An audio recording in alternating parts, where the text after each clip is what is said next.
are back. Take it away, Bo. All right, Hope. Stanley and Varel and Nash have just left the room. You're lying naked on the table with a cloth covered over top of you.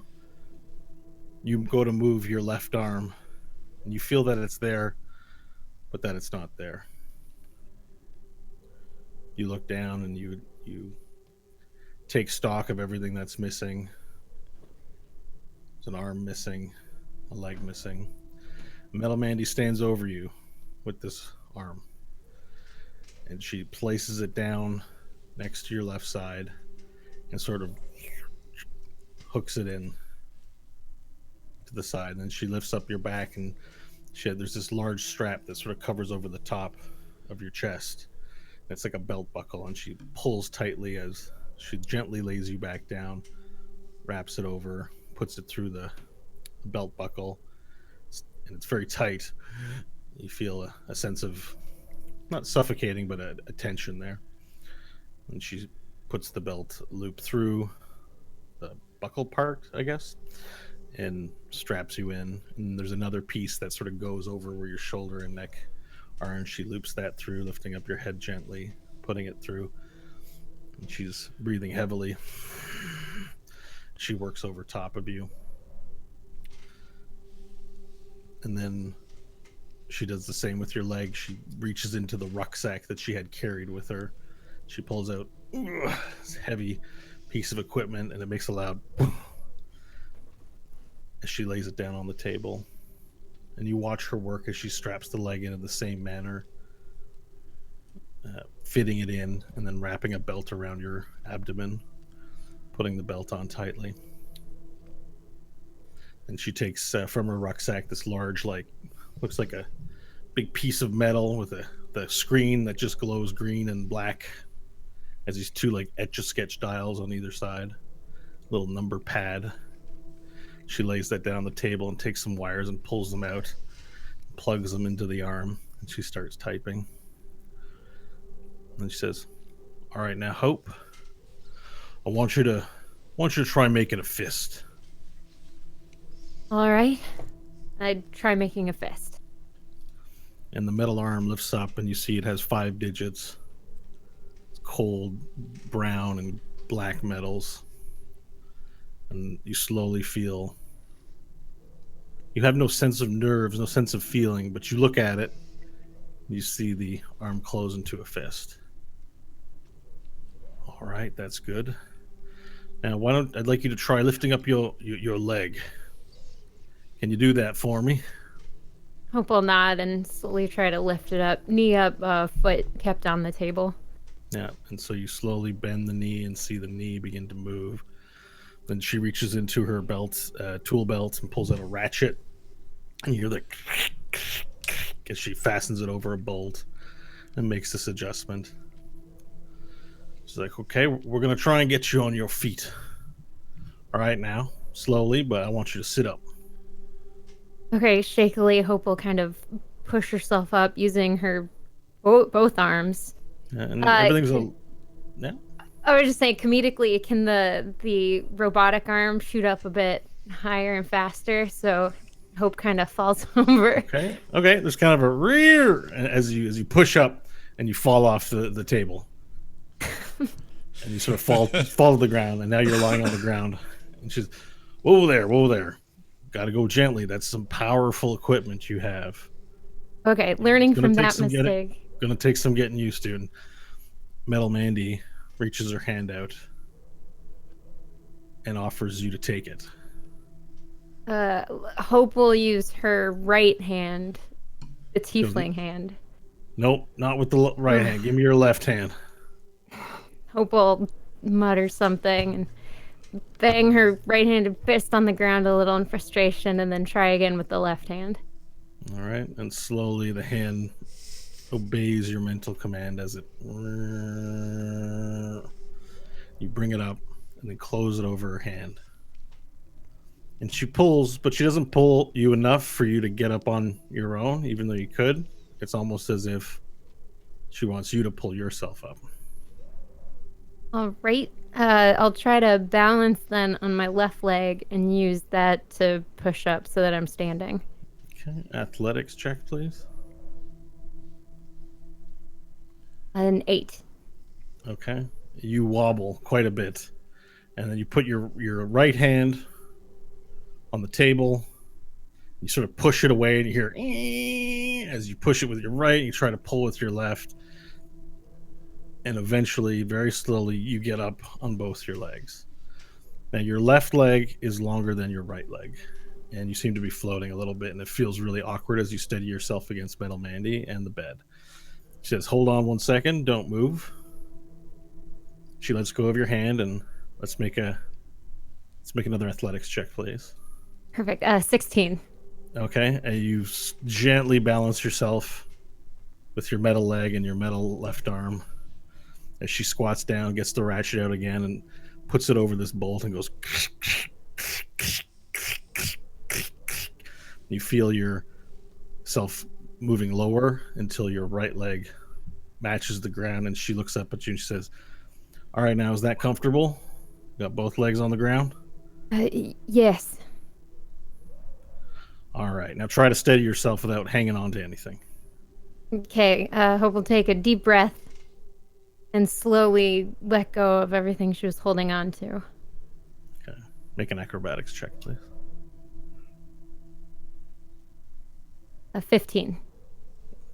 You're able to steady yourself, and you very quickly start to be able to get the swing of the thing. It's just like having your normal leg and your normal arm, except they're heavier, and you don't feel like when you brush up against something, you have no nerves there, so you don't feel anything there. Awesome. It's like, "All right, now I want you to walk to the end of the room over there where Dr. Dickles is," and you look over and you see Dr. Dickles sort of with his whiskey bottle. You're doing real good there. Real good there, Hope. You're pride and joy to us all. Come on over to old Uncle Dickles. As long as I get a drink when I make it, I'll start making my way. Acrobatics check, please. A 9. Okay. You very uncertainly, like a toddler trying to learn to walk, make your way with great determination to succeed over there. And while you have a few close slips, you eventually make your way after about 5 minutes over to Dr. Dickles. And then I'll reach out my right hand for the bottle of whiskey. All right, you take it from him. All right, and then I'll take 3 hard swigs of it and shove it back into his hands. All right, he takes it back and he just looks at you with glazed eyes and the stench of alcohol strong on him. Metal Man, he says, "All right, now, job's not done. I want you to walk back over to me." With newfound liquid courage, Hope will turn around and, trying to go a bit faster this time, we'll walk back. All right, acrobatics check, please. 21. All right, this time as you walk across, you move with great dexterity and great control as you just it seems to all be clicking, and it's like this sort of dance that you're doing with your body, and you walk. Does it make noise when everything moves? There's hydraulic sound, like So cool. and you can hear when your metal foot, because you're not wearing your boot right now, the metal foot like clanks on the cold ceramic bottom. It makes a and there's this heaviness to where you step. It's throwing you off a little bit in terms of the sound you make. It's very difficult to be quiet. You make your way over to Metal Mandy, and she holds her hands out for you to take both of her hands like this. Okay. I'll reach out, All right. try to take them. All right. And she's looking at you in your eyes, and she says, "All right, now what I want you to do is I put a little few fun toys in there for you. Hope will smile. I heard you like you got a shotgun you like. I saw it there. Yes. Well, while you were under, I did something special with that gun. I want you to think about as if you had another finger. All right, you got your pinky. Move your pinky. I'll move my pinky. All right, now move your thumb. I'll move my thumb. Now move your gun. I'll imagine my shotgun and pretend I'm cocking it. All right. Make let's just make an intelligence check. Let's do that. 14. All right. And on the first try, this mechanism opens on the forearm of your wrist. Oh. As like the shotgun you recognize sawed off so that it only has the barrel and the place where the firing mechanism is unsheaths itself from your arm. And now you've got this you've got your shotgun equipped to your forearm. Oh my god. Hands free. She looks at you and she says, now all you got to do is concentrate and think about firing, and the machine will pick up what you're thinking. You say, shoot with my gun finger, and it'll fire. Why don't you think about that now? Ooh, I'll look around the room. I don't know. Are there any bottles other than the whiskey bottle the doctor's holding? I mean, there are bottles of medicine in a medicine cabinet across. All right, I'll aim at the bottles in the medicine cabinet. All And I'll right, think, shoot my gun. roll an attack roll. A 19, which would be a All crit. right. Well, yeah. Yeah, yeah. No, I 'cause you're didn't roll a champion. 19. Sorry, 19, not natural. Oh, okay. So it's not a champion crit. Yeah, You hear this loud click, click, and nothing comes out of the gun. She says, "Whoa, whoa, whoa! we didn't put the ammunition in yet." She's like, "There's a place in there where you can store up to 6 shells plus one in the chamber for a total of 7. I see you got the hang of it already." So, and just to be clear, you do have an item in your inventory called the forearm cannon that details what this is, and basically it's your shotgun equivalent, just in your arm. awesome. Now, a few other details to note about you as you sort of move with your new arm and leg. Your arm and leg have a few additional properties. You feel that they're incredibly strong, the arm. Hmm. And she looks at one of the medicine bottles in the cabinet. Metal Mandy does. And she walks over, she takes it out of the cabinet, and she gives it to you in your left hand. Take this. All right, I take it. Now, I want you to squeeze the living shit out of it. And I start very slowly so I can hopefully hear the cracking. Okay, you start very slowly, and it just bursts. There's a clear liquid from what was inside dripping down in glass. Doctor goes, "Oh, excuse me, sorry about that. I didn't just ignore me. I'm feeling a little. I better call a doctor for myself. Wait, I am a doctor." And he takes the stethoscope and he starts listening to himself. It's still working. All right, and so the property of your left arm that you have is that if you grapple somebody with your left arm, you have an unnaturally strong grip. Hmm. You will impose disadvantage on anyone that uses a dexterity check to escape it. Not a strength check, but a dexterity check to escape your grapple if you're using the left hand to, like, say, strangle somebody. Hmm. It's very difficult. And also, when you're making that check, your strength is considered 20 for that check. Oh. For either strength or dexterity. Yeah. So you get a +4 modifier instead of whatever your strength is now. Okay. All right. And now Metal Mandy looks at you and says, "All right, now I want you to try jumping." All right. And I'll bend my knees and jump. All right. So you jump, and now usually your jump height, I believe, is your dexterity modifier, if I'm not mistaken. But as you go to jump, you jump all the way up to the ceiling using your left leg. Oh. And you clear about 8 feet. Like your bottom. So you jump like your height up into the air as you push up against the ceiling and then come back down and whew. Hope we'll kind of stand there in the squat after landing and look around, getting used to the feeling. Metal Mandy says, "Now look, you got to be careful with that little thing because if you jump from too high, you're still going to hurt yourself. You'll take fall damage. But it's kind of useful to be running around and maybe you can get yourself into a neat little space. I mean, there's hydraulics in the thing. you're able to jump pretty far with it. She's like, I got one more thing to show you, little missy. Now, show me your hand again. Extend out your left arm. All right. Hope extends out her left arm. All right. Now, follow my instructions carefully. All right. I want you to use your thumb to touch the palm of your hand. All right. I slowly bring the thumb over, touch the palm of my hand. Now, I want you to touch your palm of your hand with your pinky. All right. She does that with her pinky. Now, touch it with your index. All right. Index. Now, your ring. Then ring. And that, all right, nothing happens. She says, now I want you to do it again quickly, in quick succession. All right. So thumb, pinky, first finger, ring finger. Yeah, and as you do it, your arm clicks. Oh, God. Your hand spreads into 4 different pieces and retracts down your forearm. Oh, and my God.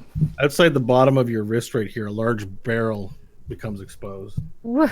And it sort of extends out. And she's like, now be careful because there's live ammunition in there. Oh, But you know that little rocket launcher you got, it's gone. But you still had one of the rockets on you, so I put it in there. So this little toy will shoot out any explosive payload that you got in there. It won't fire while your arm's closed, but all you got to do is extend your arm out. It's like bend your wrist and then snap it straight, like how you can see how I'm doing. Mm-hmm. And it'll fire what's in there. Now, the rocket you have in there will do 8d8 damage in a 60-foot blast radius, as you learned in your experience in the cave, so you want to be careful. And she's like, if you just want to close it, just think about retracting it.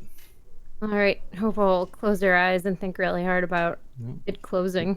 And your hand sort of, the barrel sort of resheaths itself inside your wrist, and the hand closes together and is now back to a sort of metal amalgamation of bolts and steel strips. And she's like, well, there you go. I've still got some adjusting to do, so I want you to lie back down on the table. And as you lie back down on the table, the door opens, and a little old lady Who's this? wearing all black comes in, closes the door quickly behind her. She looks around. Dr. Nichols. Oh yes, right here. This is the Sarah. This is Sister Sarah. She's gonna help you get better. So why don't you go ahead and lie down? Okay. Okay, and Sister Sarah goes, looks around. And Metal Mandy is just like working, and they all start working over top of you as Sister Sarah begins examining with her eyes looking at you. She's like, oh yes. You took a rough spill there, lady. Yeah, it was pretty bad. Tell me what happened. Well, I was messing around with a new weapon I got. I see you got yourself some new toys, but there's still a lot of work that needs to be done to heal your wounds, and that's why I'm here. So just relax yourself. I want you to take a deep breath. Hope we'll take a deep breath. Okay, and then as you take a deep breath, you feel a pinprick in the side of your neck. Ah. I didn't notice. She goes, now, hush, little lady. Shh. And you begin to lose. Make a Constitution save.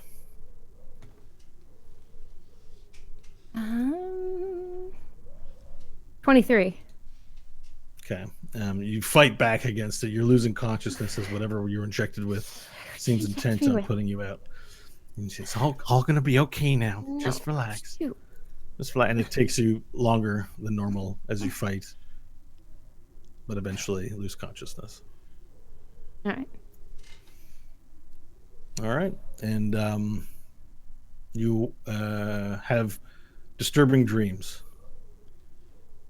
And the sleep is not restful. And you, at various points, you think maybe you opened your eyes and you saw Metal Mandy and you saw the sister, Sarah, working over top of you. And then at one point, you opened your eyes and you saw Metal Mandy beginning to fill her rucksack with things. And you tried to speak out, but you just hear an echoing and you can't speak back. and it seems like you're not there, but you're there and present.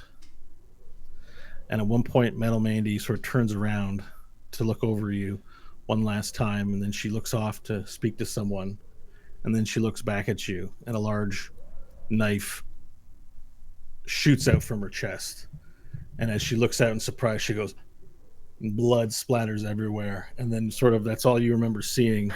And then you remember looking over and seeing Dr. Dickles in the corner, and someone with a large piece of wood just smacking him as his head exploded open. But then you're like, you looked over, and Sister Sorrow was there, and she was also had like a big there's a 26 gang member that you recognize. You saw the 26 emblazoned on the face, and it's, I think it was that Carnage guy, whatever his number 42 Carnage. And he looks over and he smiles, and he whispers the word, but you can't hear it, but you think he mouths the word boom, and then this large shank into Sister Sarah. And then you think you see a wheelbarrow with bodies everywhere, and you see blood trails, and you see 26 workers working, and you feel like you're sort of floating, and there's a hooded man in front of you, and then all is black. After a time, you open your eyes again, and you're laying on a bed. You're laying on top of the sheets.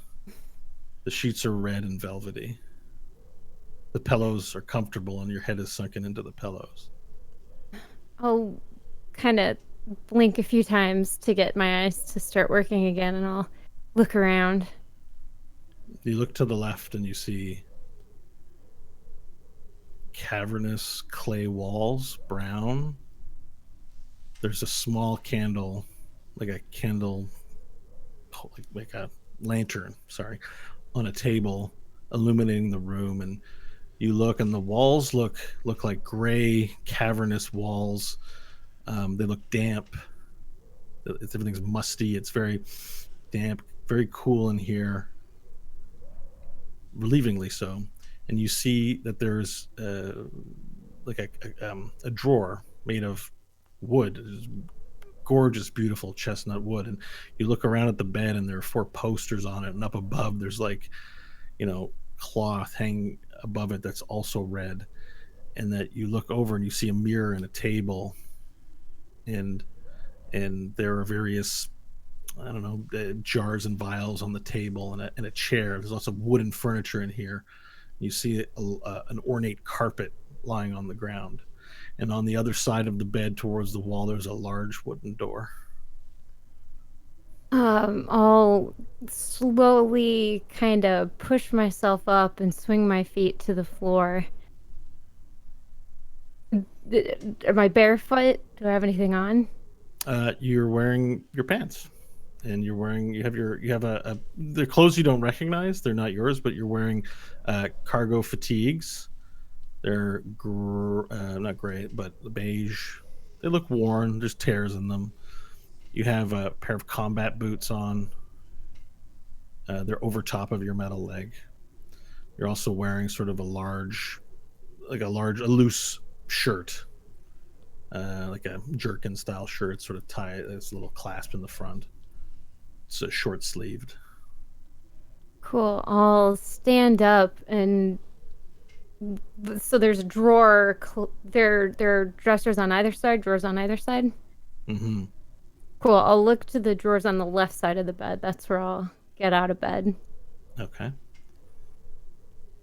And as you sit up and look around and take stock, you see a large cloaked figure sitting next on a stool, sort of out of view, hood over top. You recognize it as the frame and figure of likely Monsoon Cabbage.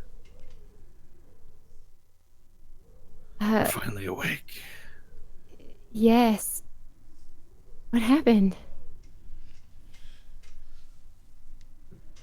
Your friend Stanley has made himself known. What do you mean? Guard. What did Stanley do? It seems Stanley attempted to murder a mage of the Arcanum Universalis, and this mage has alerted the Guzzle Gang to your activities, and now they search for him. mage. We didn't know anyone. A mage. The only thing we knew was that stupid cat. Oh my god. Well, I gotta get out of here. No. You'll stay here. We'll collect your friends and bring them here. There's nowhere safe in the city at the moment. Because of Stanley's mistake, we had to purge. So, they are dead. Yes, you may have seen. Yeah, I know that your 45 Carnage has told me that.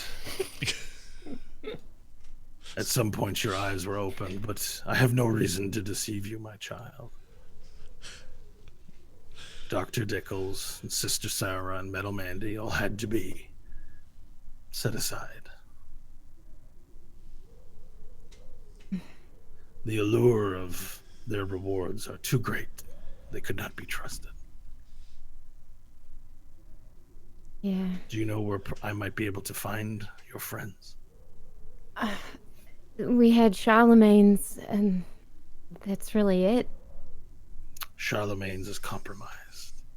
The Teat Guard attacked there this afternoon. They've taken your friend, the Goblin. Oh no. Where did they take him? Likely to the keep. How do we get there? I will share how we get there with all of your friends, but we must find them first. There's much to discuss. Was there anything I can do? Go? I can't just sit here the whole time. By the way, you've had a long rest, so you have 3 levels of exhaustion. You can remove one of the levels of exhaustion. He says, "For now, I'll have my servant Laszlo bring you something to eat. I'd just like you to relax here." Okay. I love the name Laszlo so much. You are in a safe place. I'll have Laszlo bring you some food. Where is this place? We are safe deep beneath the 26 block headquarters. They won't find us here. Okay. And he gets up and he moves and he says, "I'm glad that you're here and that you've come. Please don't feel alarmed. You're in a safe place." I won't. With that, he gets up, moves towards the door, and exits. And shortly thereafter, you hear a knocking on the door. Kabunk, kabunk, kabunk. Yes? It is Laszlo. I have your meal. Hi, Laszlo. Feel free to bring it in. Would you be a dear and open the door? Yes, I can do that. And then Hope will get up and make her way over to the door. You go to open the door, and what you see sort of shocks you. You see a large humanoid figure in the shape of stone. Sort of, he's like a big round stone, and then has these stone legs, and he's wearing like an apron on his waist, and he's holding a tray with the stone arms, but he's only got like 3 digits, and the face is just, there's like a little crevice where there's rocks for a face, and these little sunken holes where there's no eyes there, but you assume that's where eyes are. He says, "Please excuse me, I must come in." And he ducks his head under as he stands 8 feet tall, as he scrunches his body in and slowly steps in. Large rock sounds as he moves in, and then his full height comes into play of 8 feet. He stands above you. "Where would you like me to place your tray?" Hope is kind of shocked out of staring at this thing she's never seen before, and she just quietly and awkwardly points to the table that Monsoon was sitting at. So Laszlo walks over the stone frame and he puts it down very carefully. And there's a bowl of steaming goodness in there. You're not quite sure what it is. And there's a cup. Looks like it has a kind of meat in it and cutlery. All right, my dear. If there's anything else I can get you, if I can draw you a bath, or perhaps help you with any other of your needs, please just ring the bell. And he points to a drawstring near the bed. Ring the bell and I will come and perform services as required. Hope will slowly nod and thank you, Laszlo. It was nice meeting you. It is a pleasure to meet you as well. And then the giant rock person curtsies as he puts one leg back and one leg forward and sort of takes the apron out and curtsies in front of you, and then gets back up and hunches his or her body out the door, and then closes the door gently behind him or her. All right. Meanwhile, Our first golem. in Blusher's haunt, we're in a building marked by a skull. The cupboards are empty. The doors are all open. There's floorboards pulled up. Little spiders crawl across the wall. We see Nash and Stanley and Varel sleeping, but not sleeping very soundly. It's dead quiet in the town, and the sun has gone down as they plot their next move. Were we told before we left the place what the time frame would be for her? I mean, before we don't know all this stuff has gone down, but Well, you were told just to leave.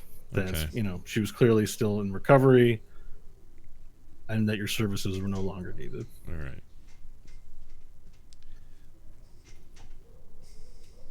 Well, it is good to see you all again. Ah! Oh, sorry, Diane Talus. Welcome back. It seems we've reconsidered just how knowledgeable my approach to things is, haven't we? The hell are you talking about? I'm talking about Varel, of course. It seems he's a little more amicable to my way of thinking. After all, Stanley's method seems to have left you in quite a predicament, didn't it?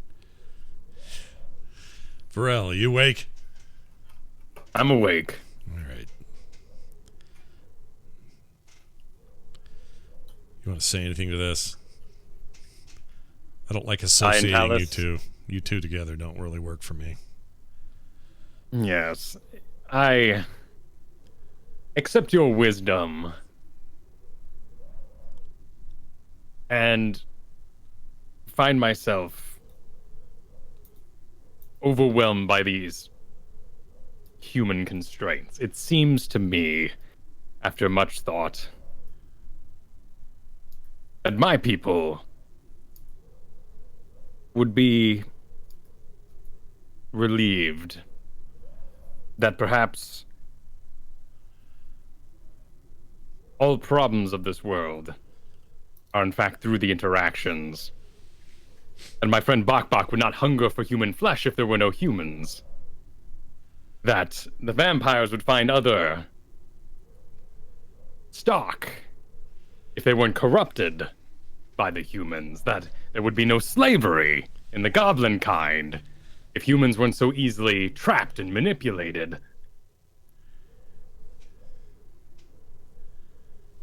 I think that's very wise. Stanley is half human, and no doubt it is that half that felt sparing Buttons was a better way to go than killing him outright. I'm a little ashamed to say that he convinced me that it would be a better way to go, and now look at the predicament that we're in.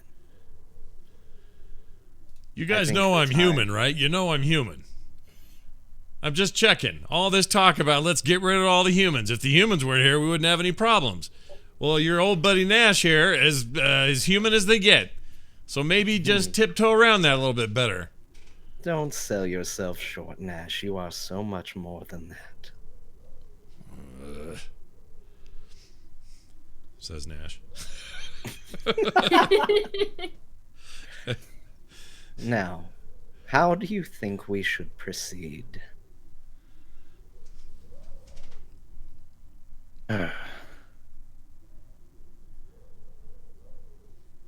What do you suggest, Dian Talus? I think we should touch base with our allies. Here we are hidden for now, but at least within the 26 block, we know we have people who will watch our back and not rat us out. I think heading back that way to make a plan is ideal. I know we said we would wait for Hope to recover before we met with Monsoon, but perhaps this turn of events has forced our hand. We can't leave Hope, though. Not an option.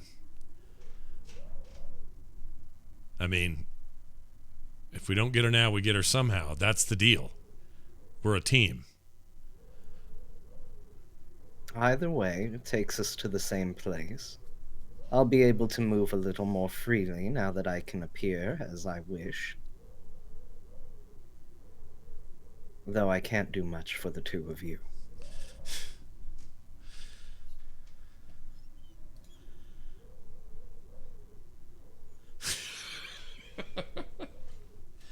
Nash was going to say As- a really rude thing, but he didn't do it.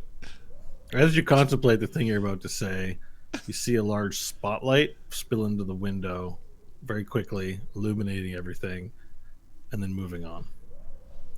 You sort of look to see the disturbance and look at one of the windows, and you see that spotlights have been set up on the ramparts of the keep, and that spotlights are being sort of shown, prison style, moving around in Trashburg. Stay down. They certainly are agitated, aren't they? Yes, they are. I am very overwhelmed by this situation. We came here with a simple goal. If we had killed them that day you saw them on the stage, we would already be gone, but now we are embroiled. And we will see this through. Nash, I do not begrudge your humanity. I welcome it. You are my sensible liaison to their kind. While you are unique and you have a special perspective on things, you have been the most honorable human I know.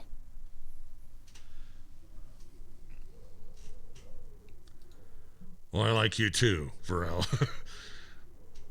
But all I'm saying is, It's touching. Listen, if we're going after humans, I don't care if they're bad humans, but it can't just be because they're humans. It's got to be because there has to be a reason. There is, and I am not saying exterminate all humans. What I am saying is that a twist on Dian Talus's words, that these problems come from the combination of humanity and the monsterkin. That the principle, by enslaving, by using humans, has taken on their perversions. And if we are to be free, if we are to once again establish the honor of this world, those two may need to separate. And we would be better aligning ourselves with the monster kind.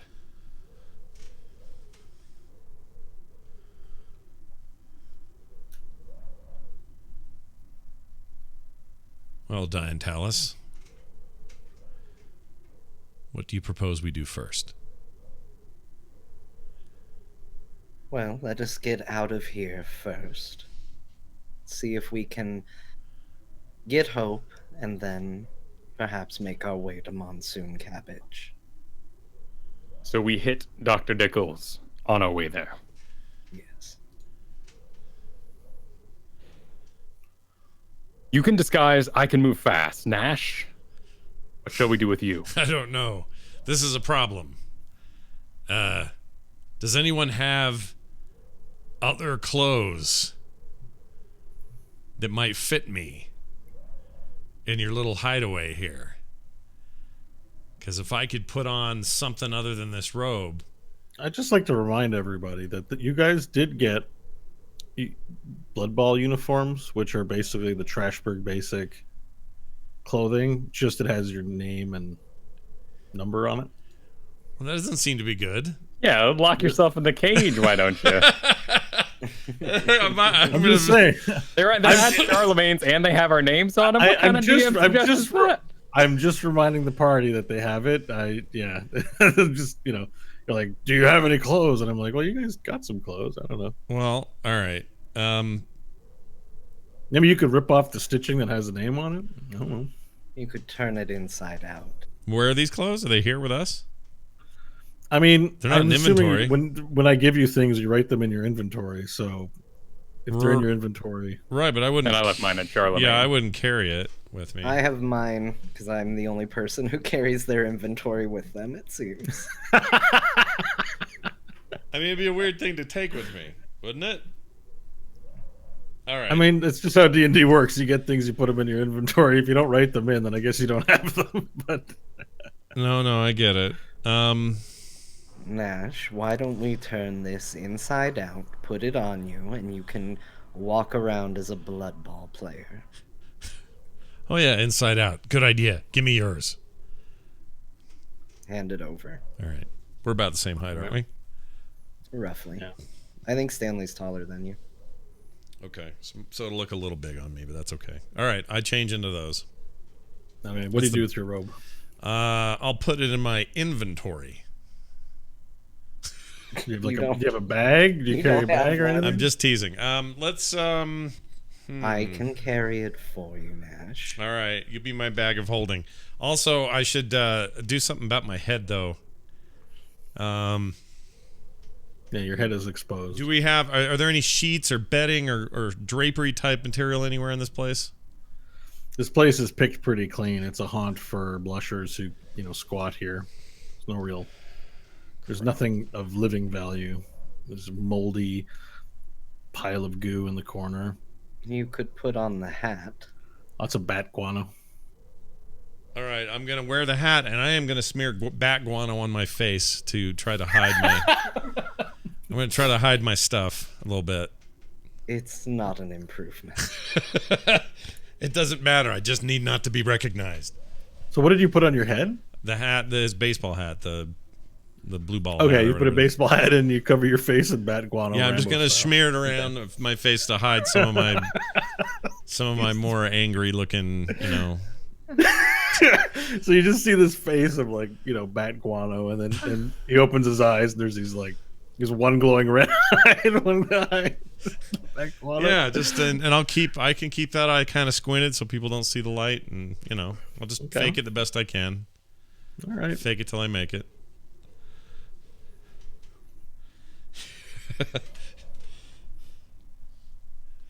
I will disguise self and shift myself back into the I don't remember what we called them 2 weeks ago, but the little old man disguise. Okay. All right. Your appearance changes before everyone, and you look like you have the Trashburg basic clothing. You know what he looks like for Theater of the Mind? Remember when Jafar pretended to be an old man in the prison? Yeah, like that? Yeah. Okay. That's that. Yeah, he could do Is that. everyone ready to go? Let me remind you all that no one is allowed in these streets. While you may be disguised, I still suggest you move fast. Very well. Let's get on our way. All right, you guys make your way back down to the main floor of the building. You're now at the front door. Ash, Yeah. burn it. Really? Like, for real, you're gonna let me burn it? I think the distraction would do us well. We have many spotlights. Say no more! I start to do my thing, and I don't have my robe on, so nothing's fluttering in the wind, but I crack open the beginnings of a big fireball, and I huck it right into into the evidence of where we once were. Oh, okay. You're gonna full on. You make sure to use a spell slot if you're using the fireball spell. I am right now. All right. So from nothing, you summon forth from your fingertips a large sphere of fiery explosion, and aim it back into the building, where jets of flame shoot out from the hallways, and the walls begin melting very quickly with fire, and the place is basically kindling of a building, so it's going up super fast. Cool. Smoke begins billowing out the windows. Fire, smoke begins filling up the room. You begin suffocating as you hold your breath, and the place is fully on fire. I turn around. Out the door, top speed. Yep, let's go. Yep. All right, you open up the door, and you make your way into the night air. It's dark. You see the smoke leaving, but it hasn't. It's not fully engulfed in a conflagration yet. So I'm assuming, where are you heading? What's your destination? I'm heading top speed, which is advanced, thanks to being a barbarian, to Dr. Dickles. Okay. All right. So at each intersection, I'd like you to roll a d12, please. Okay. Just Varel or all of us? It was rolling for the group, Okay. since he's the advanced person with the extra movement. 12. All right. As you reach the intersection, you hear the sounds of conversation come from the left corner. You hear, right now, who do you think's going to win the Blood Bowl match on Friday? They still going to have it? Oh, they surely have to have it. They can't disappoint us. I heard that the Stanley was part of the team. I wonder what's happening with that. You hear the sort of conversation about baseball happening around the corner. Cool. Advance. Okay, you advance in the left corner, just going straight. Are you trying to do it with stealth so they don't see you? You haven't looked at them yet, so you don't know what the situation is? Or are you going to confront them? No, confidence in my speed that I would just book on by. Okay, so the party books on by. I need a performance check from everyone. Okay.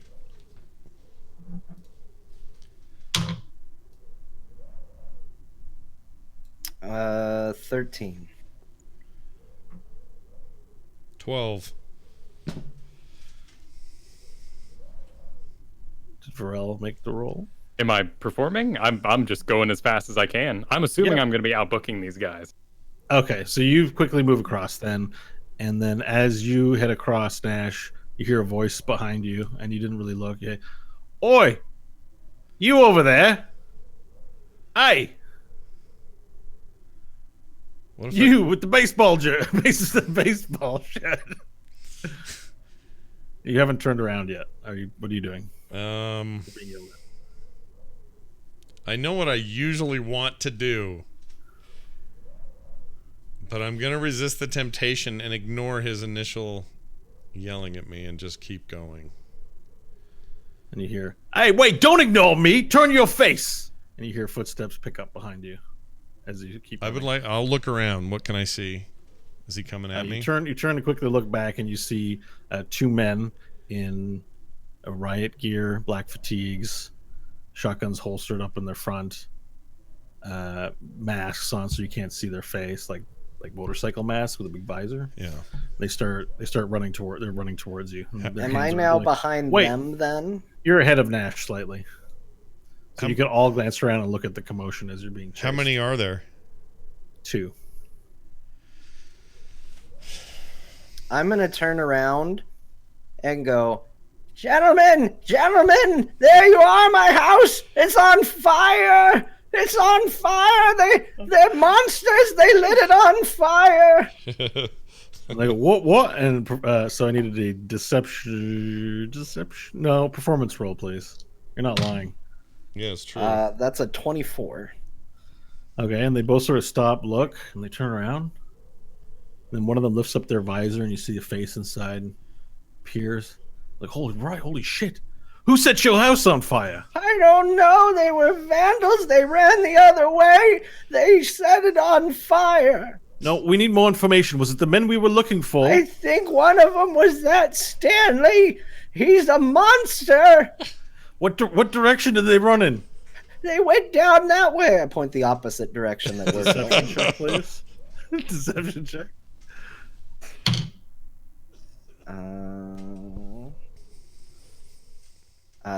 22. All right. All right. They're like, get to your home now and lock the door. Don't come out. My home's on fire. Well, find someone else that you know and go there. So we have important business, and she closes his visor, and they both take off in the direction that you've pointed, running at top speed now, hustling down.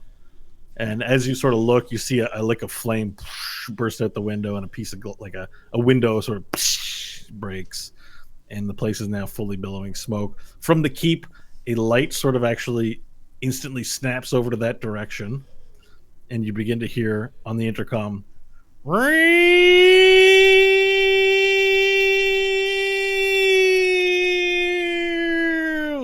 as the town becomes alive with the sound of the siren. All right, I'm gonna keep running after Varel now. All right, as you approach the next intersection, let's get a roll, please. 2. All right, you sort of look around, it's quiet, you move on. Advance. 7. All right, again, all quiet as the sounds of the siren continue to blare, and you can hear footsteps of a group of people, but somewhere far off and not anywhere within your eyesight. Now, do you want to continue straight or move left or right? Let's continue straight another go. Yeah. All right. 12. 12. All right. As you approach this next intersection, you start to hear the footstep, many heavy footsteps coming from the direction of left. It's a large amount of heavy boot steps that you hear sort of running on the ground, likely rushing to your direction. To the left. Okay, if I'm out ahead, I will put my heels in the ground, spin around, and run back and direct Stanley and Ash. You run to the end, hear it, you turn around, and you motion for everyone to run the other way. So yeah, now we're gonna you're run back and left. So we're turning around now. Our new left, heading north on the map. Okay, so I'm just Like going to that, use exactly. you as the symbol. Yeah, I'm going to move these guys. All right, so you run towards the left. You can still hear the footsteps come from behind you. Roll the d12, please. 1. Okay. It's quiet this intersection, but you have limited time before you're potentially seen by the passing footsteps. Cool. Trying to time it out like a kid hiding on the other side of a table, trying not to take a bath. I will switch, use the building to block us as we switch sides around it, so that hearing the passing on the other go, I advance. Okay, so you advance using the wall as cover, and you hear the footsteps like from your left down one block, and then you hear it pass to the right. And then as it gets quieter, the glow from the building begins. You begin to see the glow from atop the buildings where the fire is starting to really rage, and a large column of smoke erupts from the gray buildings. Cool. Start booking it again. Okay, so you now sort of make your way to a more open area where you see tents. The buildings have stopped, and there are these huts, still very quiet, although you see some lights from some of the huts still. There's no Excellent. event. Advance. All right. You cut across all three of you cut across this these mud huts and these tents. Again, it's quiet outside, so you don't encounter any people, and you begin to enter into the building area again. You see the gray buildings move up, and you reach a new intersection. And just before you get there, let's roll a d12. 3.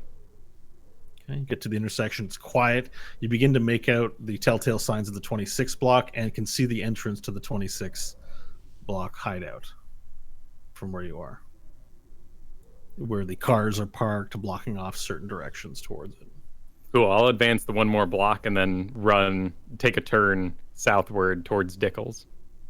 Okay, advance one more block, take a turn southwards. All right, let's get a roll. 2. All right, all is quiet, and from there, based on where you've situated yourself and your memory, you think you're at where Dr. Dickles is, but the building from your vantage point looks painted over, and it doesn't say Dr. Dickles there anymore. It's like a different shade of gray painted over top of a different gray, as if it was covered. All right, run up to the door and try it. Okay, you run up to the door, open it. It's pitch black inside. Can't see. I'll take out the lantern that I have and light it. Okay. The three of you huddle around the door and peer in. You see the chairs and the tables there, but there doesn't appear to be anyone present in the waiting room. At one point, there looks to be like a wet streak, a dried wet streak on the ground, leading to the back. I will run it towards the back, planning to throw open Hope's door.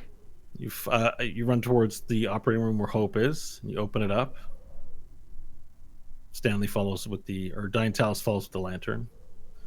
There's nobody in there. There's a table. It sort of looks like it's been pushed aside. There's broken glass all over the floor. A few dried, brownish-looking streaks where the light gets shown on the ground and on the wall. Is Pod with me? Mm-hmm. Okay. Okay. I would like to do a survival check to Aragorn this business. Okay.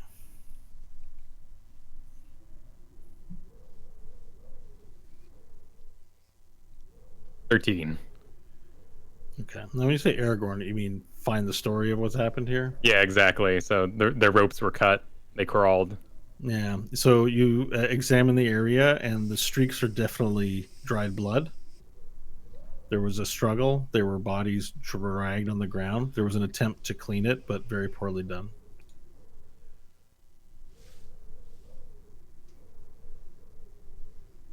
As you look at things, you hear like a voice from behind you go, "Hey! Psst! Hey! Hey!" Spin around to address it. You look back and you see, Diantalis, you might recognize Joe. But there's a 26er in the doorway, a little heavy looking. He's got his one hand sort of scratching his butt. Like, hey, psst, hey, you guys, hey, boom. Where did they take her? Your friend is safe. Go see 26. Thank you, Go see friend. Monsoon. You know, Mr. Cabbage. We move.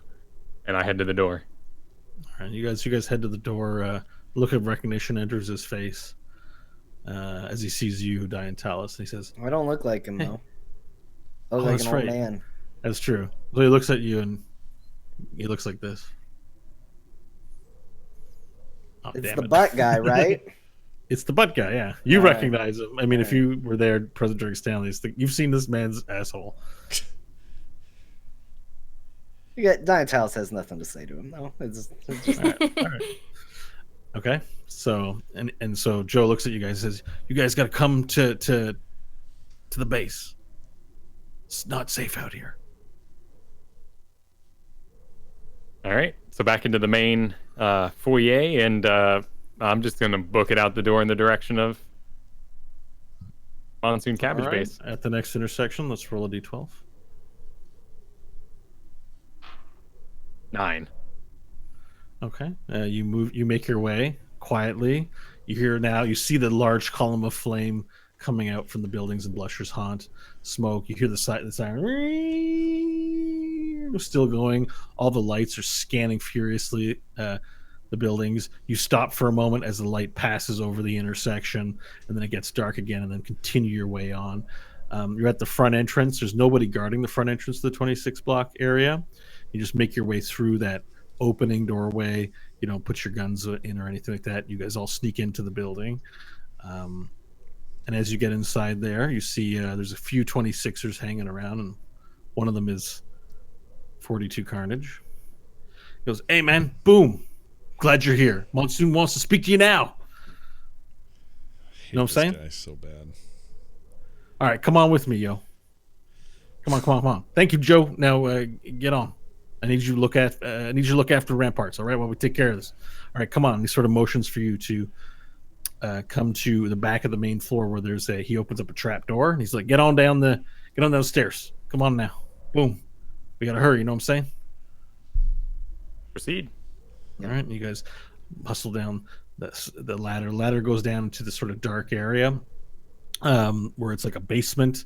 There's no lights. Looks to be like empty boxes, stuff hanging around. Looks very empty. And then as he comes down the last one, he moves over towards a wall, and he moves aside a little brick with his fingers, and then he reaches his hand in, and you hear a little mechanism as the wall sort of to the other side opens up, and you hear and opens up a crack about 2 feet wide. He's like, all right, man, get in there. Did I have to deposit my sword at the entrance? No, Good. there was no one guarding it. There's very few 26 block members present. Cool. Advance. All right, you guys make your way into the little crack. It's a small, darkened room. It's got clay walls. And as you move in, the door closes behind you, and you're in pitch blackness, except for the lantern that the old man has. And as you stand there for a minute, waiting for something to happen, you feel the floor thud underneath you. And then you're on some other kind of elevator, and you hear sort of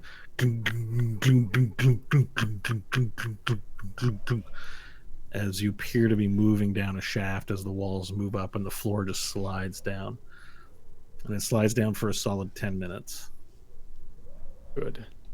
It's just the three of you and Pod in the space. You guys are it's a very small room. It's maybe like 5 feet by 5 feet, so you're all pressed up against each other. You can feel each other's breath on each other. I'll whisper, well done. Well done.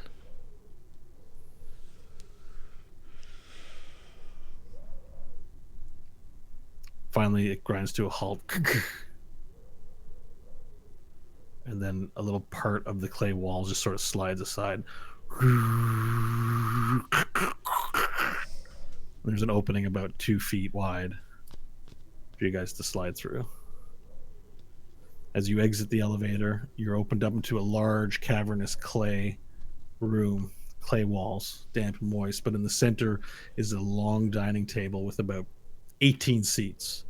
Above it, from the top, there's a chandelier lit with candles, lighting this room and providing it with the only warmth because it's otherwise cold.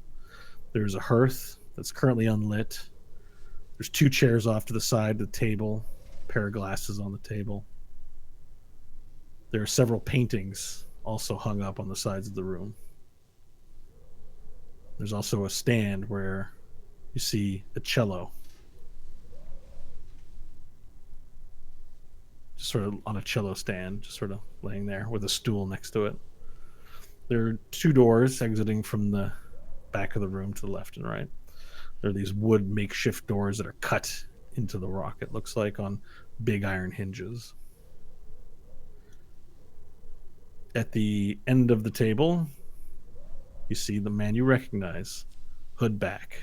It's Monsoon Cabbage. He has a book in his hand that he's reading.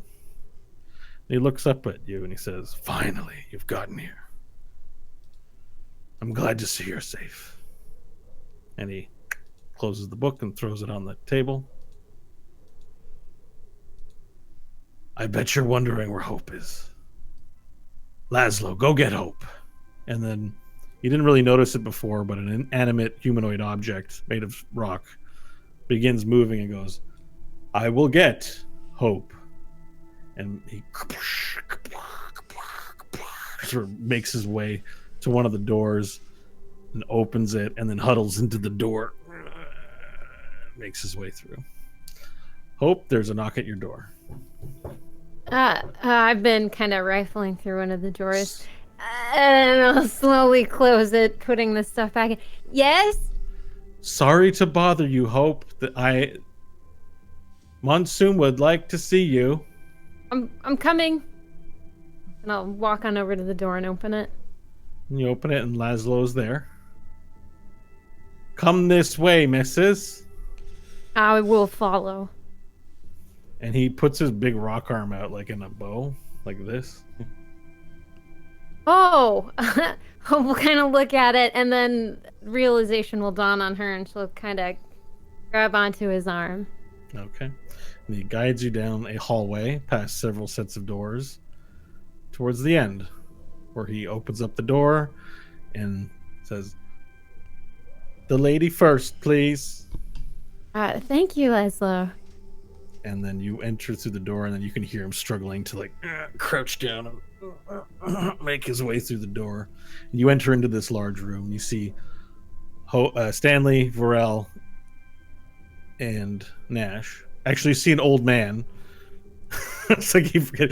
You see an old Trashberg man, Nash with a baseball jersey turned inside out and a baseball cap and bat going all over his face, and Varel standing at one end of a table with Monsoon sort of sitting with his hands on his lap. We'll kind of tear up and then quickly make our way over and give hugs to everybody except the old man. I don't think Hope's ever seen the old man before. As you run over, you make a lot. You hear like rink, rink, rink, rink as she runs over. As she runs over, and who do you hug first? Who's closest? Who has the least Varel amount would of be bat ahead. shit on their All face? right, Yeah. starting with Varel and then moving down the line. You go to give him a hug, and you squeeze him incredibly tight. I'd like you to make a strength check, please. Oh, okay. That's adorable. 11. Okay. Varel, you have difficulty breathing as her grip with the left strange metal hand squeezes on you in an incredibly powerful way. Hope, I'm glad you are well. Kind of hovering my arms out to the side. I don't think I've actually been hugged in this campaign, so I'm being attacked, but I'm friendly, so I give it a pat. All right, and then you run over to Nash to give him a hug. Mhm. Make a strength check, please. Who, me? 16. Oh. All right. She hugs you very hard, and it hurts. You take 2 points of damage as the arm digs into your back. The metal fingers just claw into you deeper than intended, and you get this big hug, and you can't tell if it's nice or not because it hurts. Okay. And then as she puts you down, she steps on your foot, and it really hurts. Why? Why is that happening? Well, just because she's not in full control yet of Not used to using the it in the right limbs way. yet. Okay. Yeah. There's the old so man still. She has to be very gentle with her machinery when it comes to interacting with other people or risk hurting them. Hey, as long as she's not completely disgusted by my bat shit face, it's fine. Yeah. As you go in for the hug, you pull away, Hope, and then there's this sort of brown spot on your cheek. Oh, it's all right. Yeah. I'm sure there's a story behind that. The old man sees what just happened to Nash and is not changing from looking like an old man that nobody knows. Well, you said it was the same old man, so Yeah, but I don't know if Oh, I've seen that's the same true. old You man. would actually recognize him. Oh, You've I- seen See him. the Okay. same old man that you did yesterday when Monsoon Okay, then I'll visited. go up to hug Diantalis last. No check. hugs, please. Oh, he's refusing it. Grapple contest. Okay. This is strength, correct? Yep. I'm dodging Hugs. with dexterity, so I have disadvantage, right? That's only for release, Oh, not okay. for the grapple. For sweet release. Then I rolled 11. 10. Oh. Yeah, you just barely dodge out of the way as the old man swats the hand away. Says slips out of the That's way pretty quite dexterously for an old man. alright. Hope, I'm glad you're okay. Glad you all are all right. What happened? I heard something about Stanley in the radio, and they got Bok Bok, and I don't know what's they got going on. Bok Bok. You didn't know? The radio didn't mention Bok Bok. Oh, they didn't, says Monsoon from the table. I He's had been men captured as observing. well. But as They- well, what do you mean? They raided Charlemagne's. Your friend was there when they attacked. That was most disappointing. Hope, they have all of our names. It seems that our activities have been known and betrayed by Buttons. I figured as much. They also have Tedna. Hope will cough awkwardly. Kind of look around, not making eye contact with anybody. But I'm glad to see you well and moving, apparently. Yeah, I got these. And I'll hold out my arm and show my leg. Well, there's a boot. I'll go to pull off the boot of the left leg. But I probably fall over while doing all of this. It's very weird. Like, it's like a kid trying to, take off their clothes so they have to sit on their butt and kind of like pull things off. Is this the work of the Kuromu Kishi? What? No, it was Dickles and Metal Mandy, and then there was this Sarah there, and she put me down, and I guess they had to be put down. Yes, most unfortunate. Your little adventure, and then Monsoon looks over at the old man. Diane Talus. I'll go ahead and drop the appearance. Yes. Was it you, or was it your little friend that you're riding that caused this mess? It was mostly the work of him. Believe me, if I wanted him dead, he'd be dead.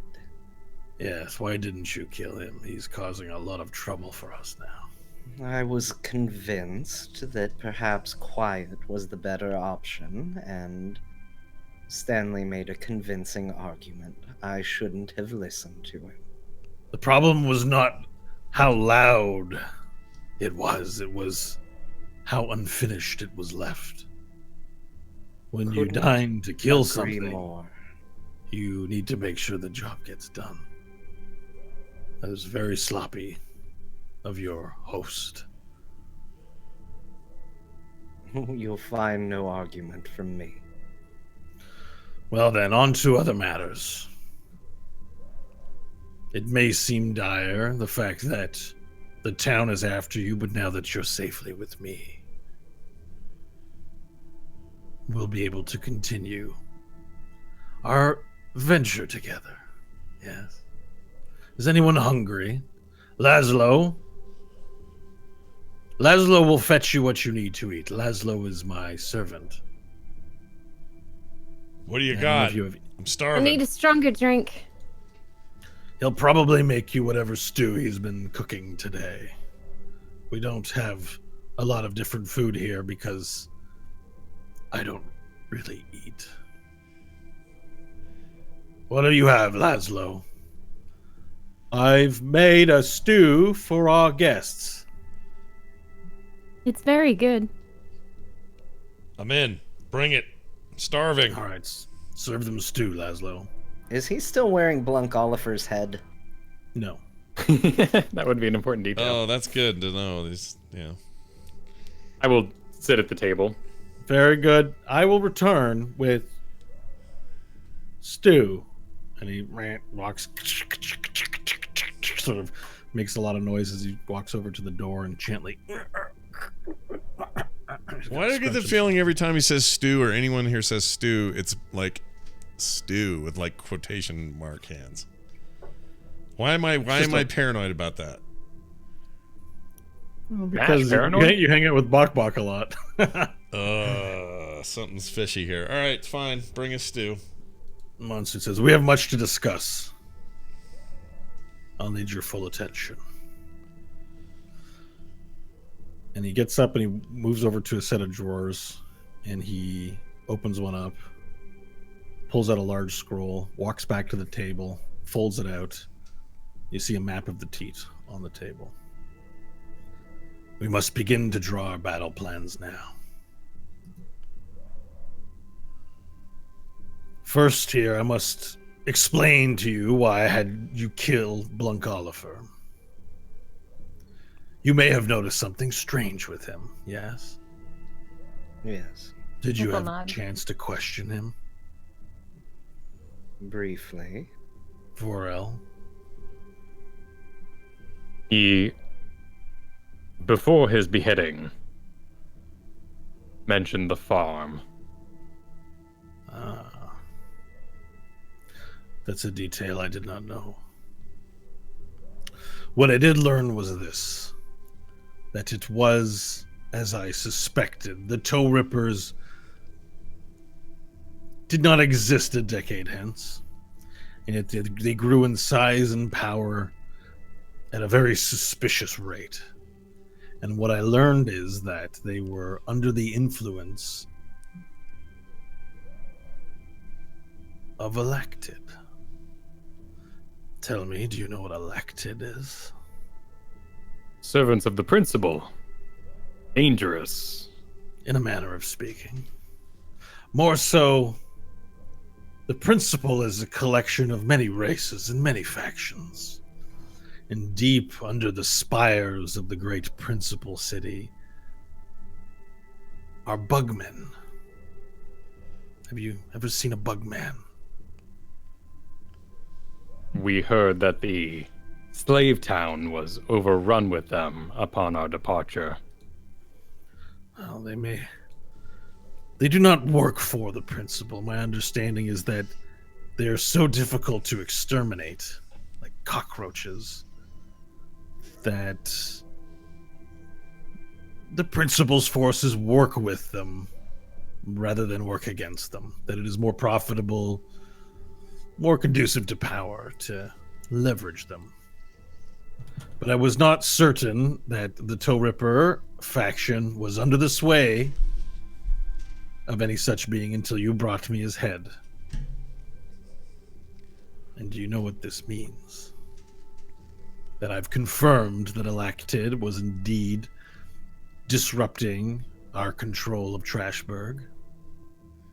Why would Elected, a single Lacted, come to Trashburg? To create its own gang, for what profit? For what end? Do you know? Hope? Do you see it? Not wanting to be with the principal anymore. They don't consider themselves allied with the principal, to begin with. But they may. They're practical minded. They may make deals for mutual gain. So why? Diantalis, perhaps you know why. I hardly care. Well, I shall explain it to you then. Simply put, the Guzzle Gang here run the teat, and they pride themselves on their alignment with the principal. But surely you know that the principal does not have allies. They take. The Lactid is an advance agent to disrupt the underworld of Trashburg in order to soften it. For when the principal takes the teat for himself, yet another faction stealing what is mine. Tiet Kala is mine. It is yours, Hope. It is the home of tiefling kind, and yet they all want to steal it for themselves. The principal host coming here at the invitation for the wedding. This only confirms that they plan to take the keep for themselves. They will attack this weekend. We must. Well, I do not know what your end game is or what exactly you are looking for, but my goal is to take it for me. That means I have two factions to fight. But we can leverage this chaos, yes. Do you see? Let your enemies fight each other and then pick off what remains. There we go. Yes. And he sort of moves some pieces on the map, and he shows like this sort of, he has this horse head representing the Toyota host, and he has this gas pump for the Guzzle Gang. The Toyota host will come here and will pretend to be allied and be joined in the revelries with the Guzzle Gang. What is unclear is precisely when they will strike, but I suspect it will be once all the drink is drunk up. Saturday night, they will strike when everyone is weak, having their orgy in the cathedral. The move will be made, the Guzzle Gang will be slaughtered, and the teat will belong directly to the principal. And their orcs will come, and their savages will come, and they will take it for themselves. But my plan is to be there on Saturday night too. I have a way into the keep, and we will infiltrate this building, and we will strike, and we will kill them all.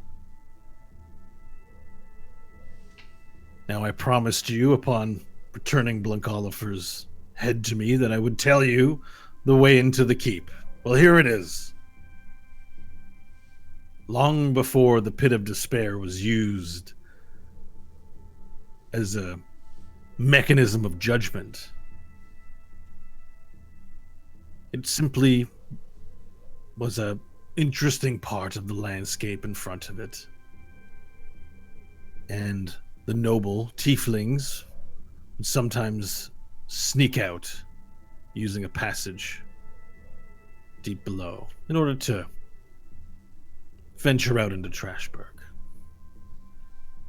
I happen to know where that entrance is, and I'm the only one who knows where it is. Simply put, and he reaches into his cloak and he pulls out an ornate gold key.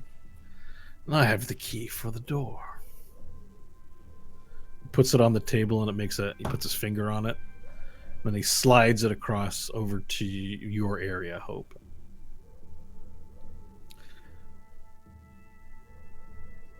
Hope will pick it up. I propose this. You wanted into the keep. There is your way. And if you have any interest in the outcome of what's to happen here, then you will help secure a safe passage for my men to use it on Saturday night. You move into the tunnel tonight. You clear it of any dangers. And then once you're done, wait for Saturday night. My army will come through. And while they sleep and bang each other and rub themselves in oil and milk, celebrating drunken, we will slit all of their throats. Guzzle Gang and Toyota host alike. We will take the keep for ourselves, and then hope. I would hope at that time we could discuss your future. The only thing I ask is I want Jolt Elagos. Of course, I have no business with her.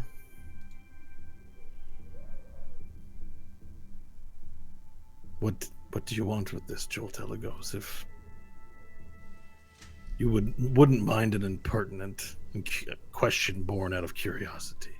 Oh, I just want her to suffer. For a long time.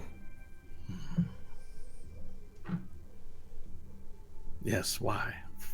What has this woman done to you? She killed my family. She killed everybody. I knew.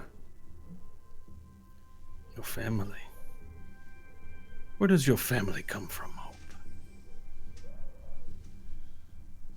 They were not part of Tiet Kala. No, we were somewhere in the desert. I don't know specifically.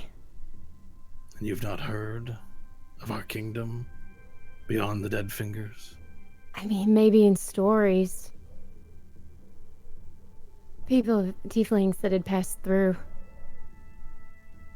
Is there no one left of your village?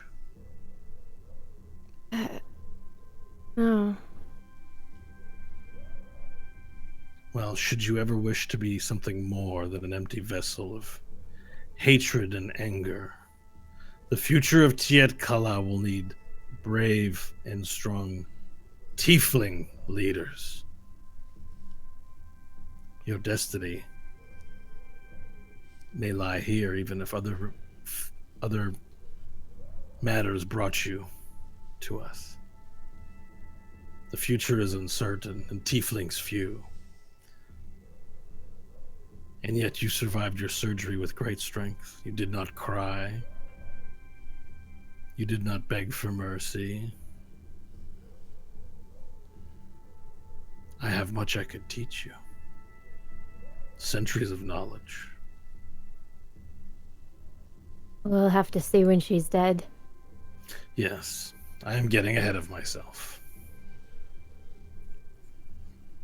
I recommend you leave under the cover of night. Perhaps even tonight, but if you wish a day of rest, tomorrow night. That'll give you several days to clear out the dungeons beneath the keep, securing a passage for my army to pass through unabated. And getting you to Jolt Elagos. I recommend you stock up on whatever you need. I will warn you that underneath the keep, it's cavernous passages, but there is another floor between the keep and the caverns below. And that was once the laboratory of a necromancer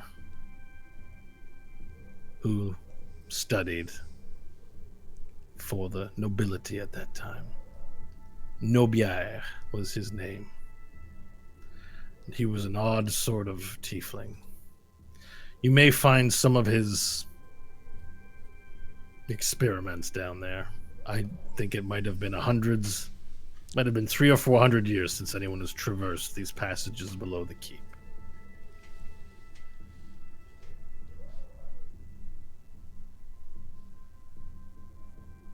Is this the beast of discipline? No, the beast came after we were vanquished by Kefeli. She brought her here. This beast is her doing. Now, my recommendation is to use cover to sneak past the beast and enter below. It is quite large and quite dangerous. But it sleeps at night, so you should be able to sneak past it. The creature was described to me as a froghemoth.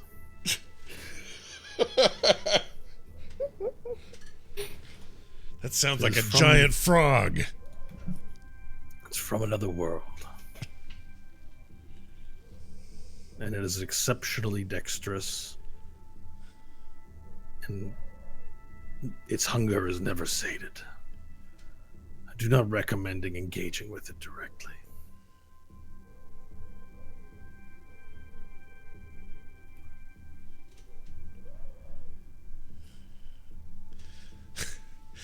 Beware the froghemoth. Got it. It's a froghemoth. And your men do Guys, not if you require would- to be.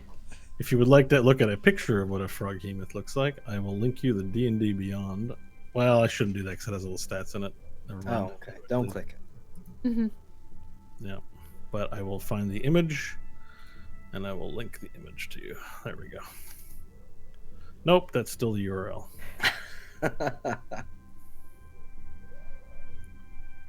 And your men do not require the removal of this beast to proceed into the dungeons below.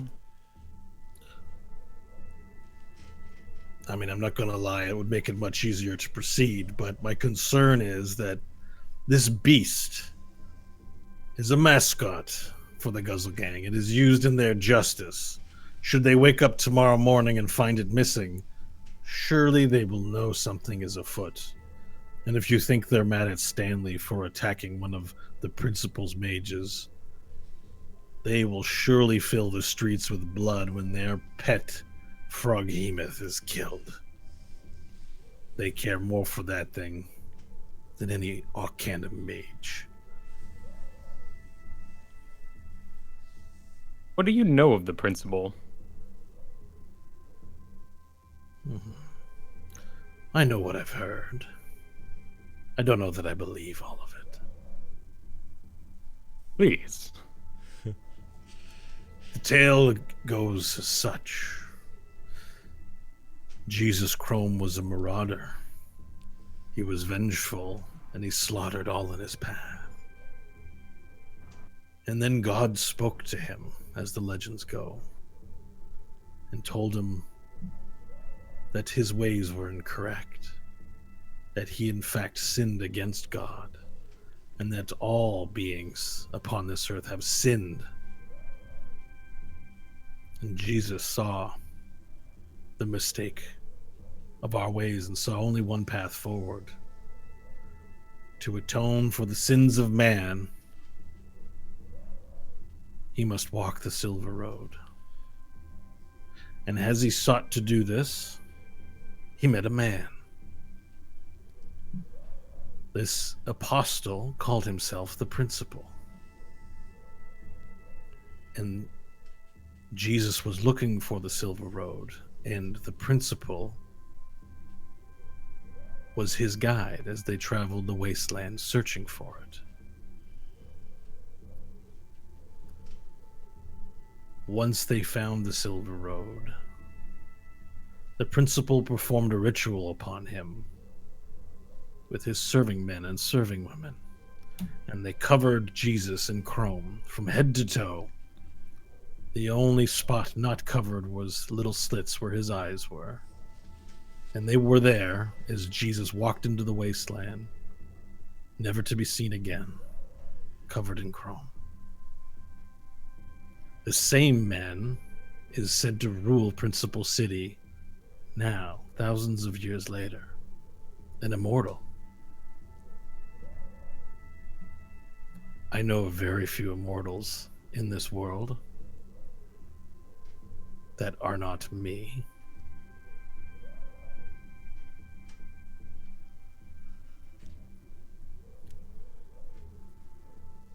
From what I know that isn't legend or isn't fabricated,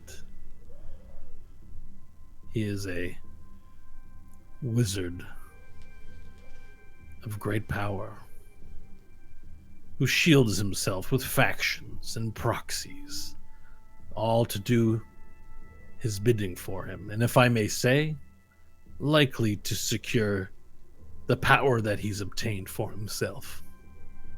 Principal City, I'm told, is 3 giant rock spires shooting from the earth, filled with many different societies, the one last light of civilization on this rock. And he sits atop it all. And he does not yield for any other power, for he views himself as the highest power in existence. And yet, I have never heard him raise his own finger to do any work. He sends his minions to do everything. But as an immortal myself, I do not fear this man.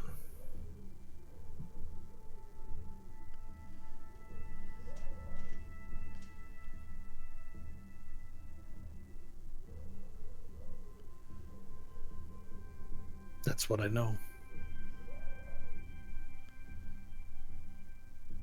Then we have our heading.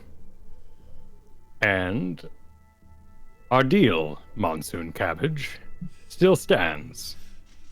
When we've Return. completed this task, the city is yours, and I am to call upon you at a time for supplies, for oil, for your strength, to defeat this principal.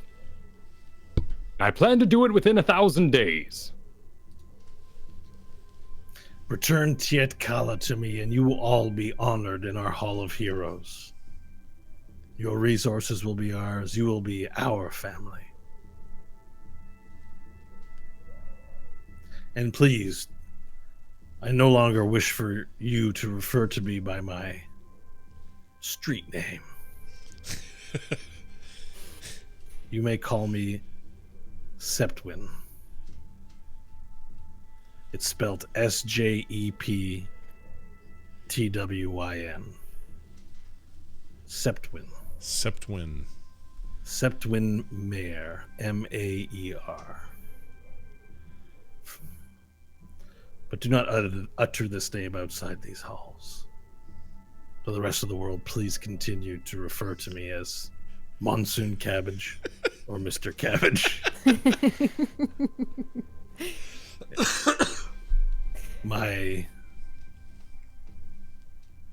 You are the only ones within Trashburg who know my true identity.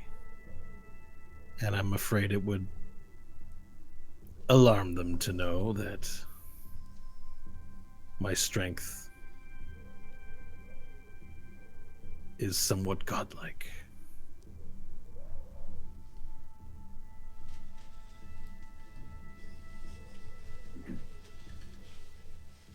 And as he says that, Laszlo comes in with 3 plates of stew. Gets into the door. He's got the tray. I've brought the stew.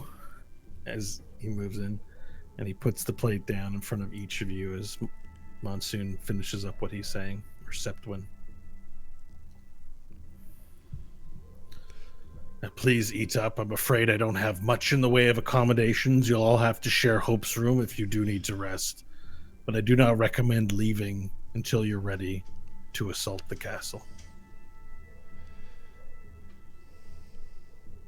Hope, Yes? you're recovering. When will you be ready? When? And are the glasses on the table? Yep. All right, I'll pick up a glass and I'll crush it in my fist. And I'll just smile at Varel. Whose cup did you pick up? Varel's.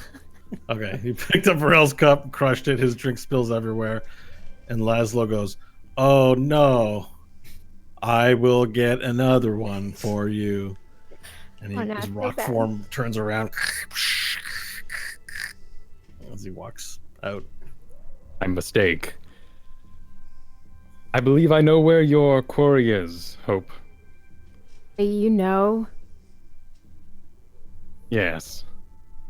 But where is she? On that final night, the night of the revels, she will be raiding that vampiric vault in the castle for its treasures. Well, that's great to know. Although, considering she has Tedna now, and who knows what that stupid cat told her, she probably knows. Monsoon's ears sort of perk up as you guys discuss. Say that again, Vorel. The wedding is a ruse. She plans to create a great robbery the night of the wedding. Oh, interesting. What is it, the thing that got my attention? What is it she plans to steal? I know not. She is in for monetary gain, it would seem. Yes. That makes sense. When she first came here, she asked for my assistance. I told her the same thing as I told you. Kill Blunk Oliver and I'll provide you with access. She seemed to have found a different way in. She could only be plotting to steal one thing of value. That's how they'll do it. What's that? What is she planning on stealing? Tell me, have you enjoyed the fine water in town? Yes. Taps flowing with water. Yes. The baths. How do you think that water is cleaned? Well, I don't know how it's clean, but I have an idea of how it's pumped up. Yes, but cleaning such amounts of water for an entire population, it requires something more than we have in this civilization. Do we have vast amounts of chlorine? Do we have chemicals which perform such things, and workers who can even have the knowledge of the past to purify water to keep from sickening its citizens? I know the secrets of the keep, and I know what they seek. The water, in fact, comes from the oil itself, and it's purified by a magical artifact that the first tieflings found here. We called it the Gem of Tides. This whole civilization was built up from the Gem of Tides, whose properties are that when a liquid substance of any type is poured over it, it transforms it into water that is potable and clean and devoid of the stench of microbial bacteria. I know microbial bacteria doesn't really have a stench, but bear with me, I'm being dramatic. The Gem of Tides is what keeps this place as it is, what makes it the kingdom that the tieflings created for ourselves, so that we would be reliant on no others. Jolt will be stealing the Gem of Tides. There be a And way to if- trap her in that room. And think of this. Who would want such a thing? Such a powerful magical artifact. Diantalis, you've been quiet. Can you guess at this game too? Who would want... Oh, wrong character. My bad. He reverted to Stanley while he was sitting there quietly. The soup was so good. Every time you sneeze, you have to switch characters. Yeah. Oh, geez, that's a harsh rule. Who would want the Gem of Tides? I would imagine such a thing would be useful to anybody trying to make it in the waste, but I don't know who has access to water and who doesn't. I mean, it's clear. It's an obvious answer. My She will guess sell it to the principal. Oh, would be you the have a guess? principal. yeah. Is that what you were gonna guess or no? Yes, it was. Yeah, I figure. I mean, there's only Yes, exactly. It all makes sense now. Jolt comes here. She steals the artifact for the principal. The principal's men hold it for ransom, but really they don't give it back. They slaughter the Guzzle Gang. They take the artifact for themselves back to Principal City. They run this place as some new slave shop. They have no care for clean water for their slaves, for their meat grinder. They will take their souls back to the Principal City and use it for whatever nefarious purposes he deigns. So, it looks like we have the fact that you have to kill Jolt is fortuitous. She must die. You have a map of this keep. I do not. Any notion where this gem is kept? It would be kept in the basement. So, with the first floor being the caves and the second floor being the laboratories and crypt, the third floor up would likely where the sewage system runs through, and you will likely find the room where the oil is pumped in and transformed into water itself. You may even find my beloved in there. She's still alive. Oh, she is still alive. I can Wait. feel it. If we find her, what would you like us to do? Do not find her. I will take care of it. She will certainly destroy you. Only I have the power to match hers.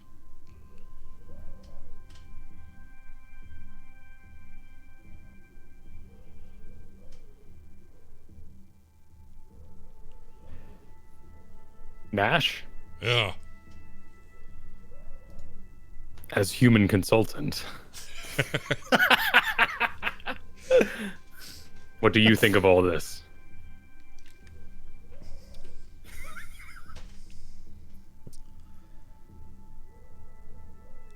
I think if we're going to do anything, we have to hurry.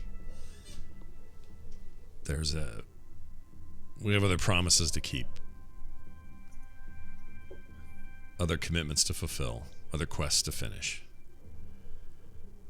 What promises would those be, Nash? Well, there's a little invisible friend on my shoulder right now, which I'm sure you're all aware of. We made a promise to her that we would save her and her kind. The longer we spend messing around here, the longer we're not helping her, and the longer we're not doing the 5 or 6 other things that we all came here for. So, I'm of the opinion, human or not, if we're going to get to this, let's get to it. Monsoon looks over and he says, "Oh, you have a friend with you, huh?" And he looks over towards your shoulder and he winks. "I'd recommend disposing of your pest at the earliest possible notion." What do you mean dispose? Pixies are notorious tricksters. She stays with me or you don't get my help. What is the deal with the pixies? Be more specific.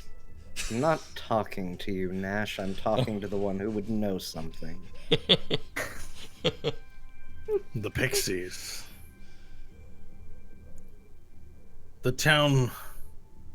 I've had to resort to a lot of things beneath me in order to consolidate power where I could. Humans, especially the larger ones, they have a proclivity for diversion and distraction. There's very little to keep them entertained. But a few guzbucks here and a few guzbucks there. Pay off this person. Have these people work for me.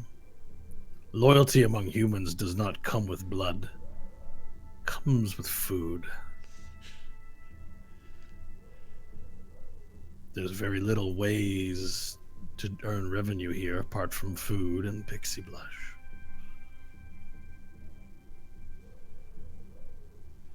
And you feel a grip on your shoulder getting tighter, Yeah. Nash. Okay. I make a little sound. I go, like that. It seems perhaps one of our products has escaped from a laboratory. You may keep her, Nash. But don't say I didn't warn you. Well, thanks for letting me keep her. Implying that no one tells me what to keep. Oh, shit. Drop my phone.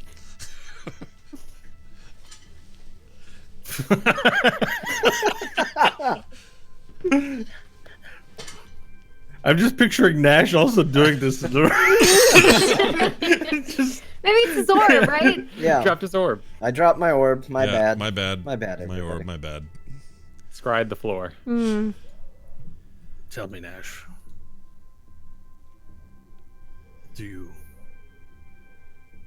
Why is it that you like this pixie so much?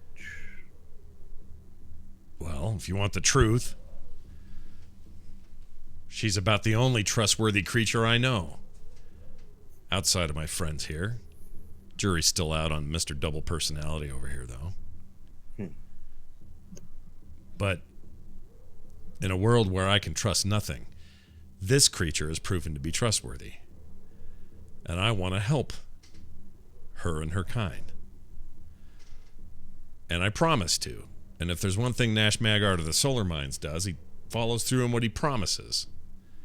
And does she not have a voice of her own? She can speak for herself. But she doesn't have to. It's up to her. She gets to choose. You don't get to choose for her or me. All right. So if you're feeling up for it, you may roleplay as Pod. Oh, my lord. Oh boy. You're usually Pod, though. How can I be her? You can't. You're usually Yeah, but her. you've kind of taken over. You said the last episode she's my familiar. I really like her. And you kind of you're feeling like, is she doing something? I kind of feel like you want to have a say in what's going on here. So ownership is transferred, my friend. All right. I lean close and say, Pod, do you want to say anything to this man? To this man, I say in a very sarcastic way. And I feel her shake left to right. No, she doesn't want to talk right now. Like I said, it's her choice. All right, then. Because I'll I don't leave the know what I'm matter going to do lie. with her voice yet.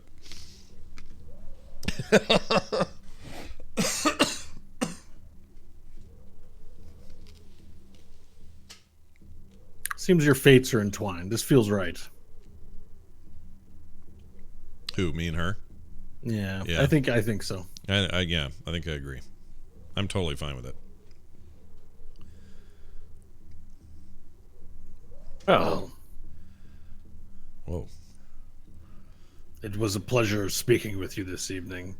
When you decide what to do, tell Laszlo here. But Hope, do not first leave without seeing me first. With that, I will bid you good evening. And he gets up, he pulls his cloak over, and he walks towards the door and exits. And Laszlo kind of looks over at the door, and then he looks at you guys. He looks at the door. He looks at you. I serve. Laszlo serves. Do you require anything? Laszlo, get me a drink. What drink would the lady like to have? Strong alcohol. Your wish is my command. And he begins to move towards the door and opens it up and huddles his way into the 6-foot-tall door. And exits.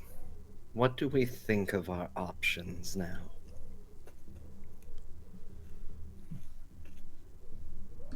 Options. I see but one course of action, and it is before us. And it fills me with determination. Everything has led to this moment, my friends. All roads intersect at the keep. This is where we head. This is where we gain the artifact. This is where Hope confronts her past. This is where we gain a piece of the army that we will move against the principal with.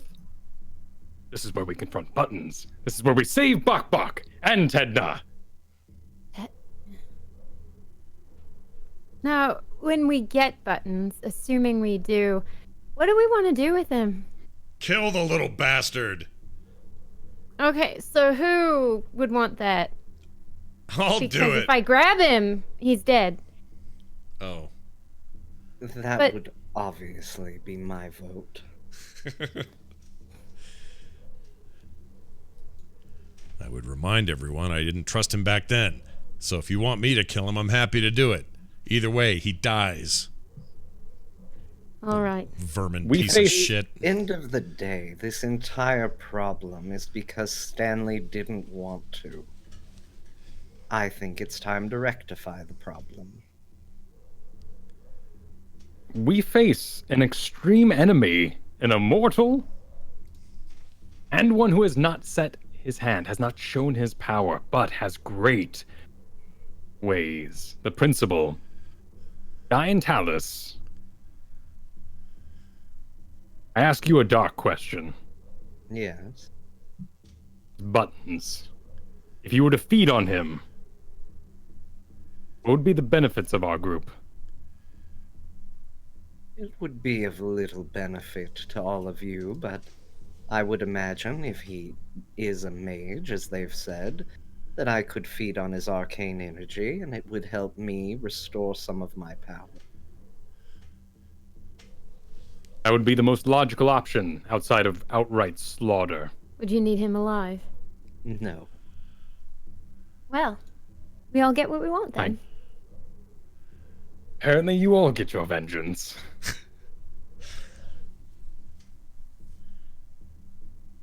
It's only upsides. I say we do this. So what I'd like for you to decide is just, and we can wait till next episode because we are approaching the end of this week's session. Unless, I don't know if people want to go on. We have some talk. Like, what are we feeling like, group? Well, tell I me. think that sounds right. I think we're deciding we'll go tonight, and we can begin that session next time. Should we do wrap up stuff today though, so that next episode we're immediately into? Yeah. Because we still have to collect stuff. I would need to go talk to Monsoon Cabbage. That's true. Yeah, why don't we focus on that if everybody's good with it? Yeah. Cool. Okay, you guys are gonna head out tonight then. You did just have your long rest, so With the exception of Scott, I think we're all in good shape. Yeah. Other than Scott, who has burned through a high level spell and taken damage already. Yeah. Well, only one, but I have. It's not intentional. If we can get to a place where Stanley or Diantalus could kindly prestidigitate the bat poop from my face, that'd be great. Are you saying that is Nash or are you saying that is Scott? I'm saying you do what your heart tells you to do. Then it tells me to do nothing. That's what I was afraid of. Laszlo opens the door again. He comes in with a glass for you, and he holds it out to you, Hope. I have brought your hard drink. Hope Here will take it with her is. right hand. Thank you, Laszlo. Start A drinking. pleasure. Laszlo, Yes. seems we will have a full night. Do you have the coffee? You wish to drink coffee? Yes. Do you want room for cream? And do you take sugar? Oh. Prepare it for warrior. You wish warrior coffee? Yes. I have no record of warrior coffee. Expound. Expound. Make it as you would for your master. My master does not drink coffee. Friends, He what is the problem prefers- with this machine? Blood. He prefers the coffee. blood of young teenage men and women, preferably squeezed fresh from the neck. Well, we've all assumed this. A black coffee for Varel. Thank you, Hope. Just plain. Black coffee, so no cream and no sugar. Apparently, yes. Thank you. Very good. I will return. And the big rock body walks towards the door and opens up the door and huddles in, disappears behind the door. I'm finding as king, I will have to ignore a great many things.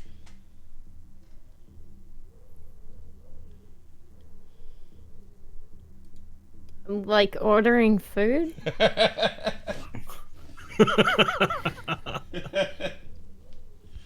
Perhaps the moral compass of everyone I ally with. does not sit with me well. He dines on the teenagers. Well, they might be bad teenagers. I will take comfort in that. Morality is the weakness that got us here. I would advise learning to ignore it. Well, then what are we fighting for? We're fighting. Ourselves. Yeah, but if we can't, at the end of the day, if we can't be somewhat moral creatures, then what are we doing? And what has morality gotten us so far, Nash? Well, I'm not saying that morality is always the best choice to get things done, but it is part of the ultimate goal, isn't it? It is for me. Did you not just suggest killing Buttons for no reason other than he did something that inconvenienced you? He betrayed us. Did he? Yes. I was there, Nash. He wanted you all to know the truth about me. He's a dirty little shit gibbon. He insisted you all learn the truth about me when Stanley was keeping it a secret. And now, you want to kill him for it.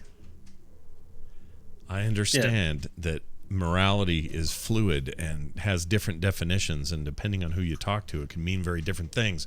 But we can't go down the road of just completely being amoral creatures in this world. Or else what are we fighting for? What are we living for? I think what Stanley's trying to tell you is that Bubbles was trying to do the moral thing, and Stanley was the one hiding the big secret from you guys and being immoral. Eat Stanley. What? No, don't eat Stanley. My point stands. My point stands. I don't care what we do. We have to do certain things to survive, but the ultimate goal should be some kind of better versions of ourselves. And is that not what our goal ultimately is? We're going to get rid of the principal, who you've deemed evil and corrupt. Are we not making a better world? Yes. So I agree with that. No more of this, look where morals have gotten us. And yet here we are. Nash, I prefer I swear to you, What? we will find a better answer along the way. Right now, we do not know it. And we have to follow these paths, and I do not like them. We know that the principal uses strength that isn't his own. That upsets me greatly. Slavery is wrong, Nash. I agree. And I will not allow it in my kingdom.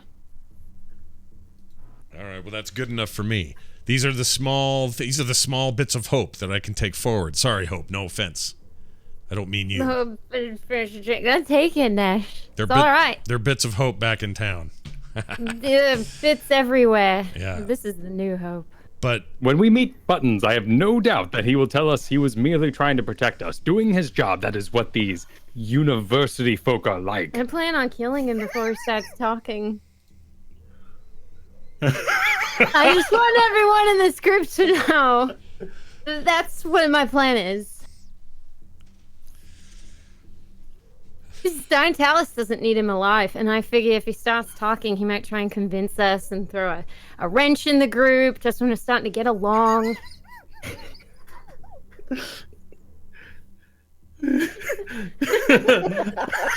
Sorry for our audio listeners.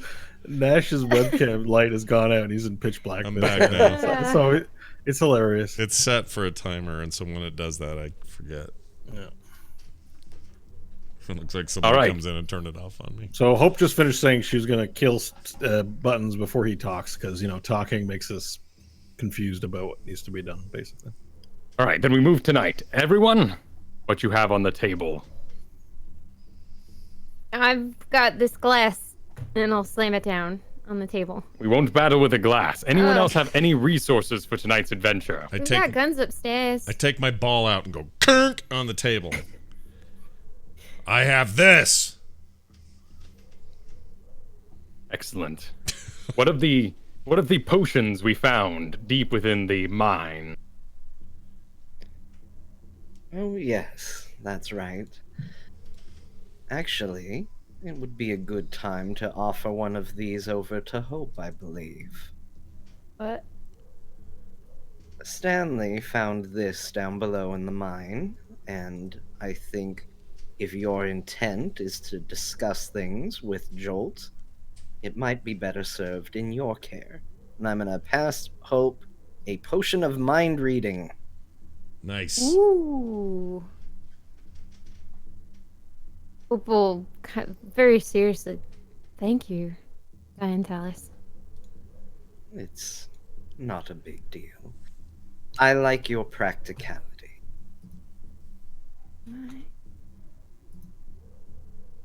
You got Other that than in that, I inventory? also have a potion of clairvoyance, which does something that I will look up later. Excellent. You all don't deserve to know it right now. It doesn't say in the description. I'm looking it up. Oh, it doesn't? No, it just says it casts clairvoyance, but it doesn't say what that does. Oh, well, you gotta look up the spell, clairvoyance. Yeah. Great. So I think it means you can see into the future in some way. You create an invisible sensor within range at a location familiar to you, or an obvious location that is unfamiliar to you. The sensor remains in place for the duration. It can't be attacked or interacted with. When you cast the spell, you choose seeing or hearing, and you can use the chosen sense to sense through the sensor as if you were in its place. And you can use your action to switch between seeing and hearing. Oh, so like, for example, you could leave a sensor down here if you wanted to spy on Monsoon, Right. and then you could use it to see what's happening. It has Or a you, any range place of- you could toss it into Charlemagne's, right? Like, you know, like Right.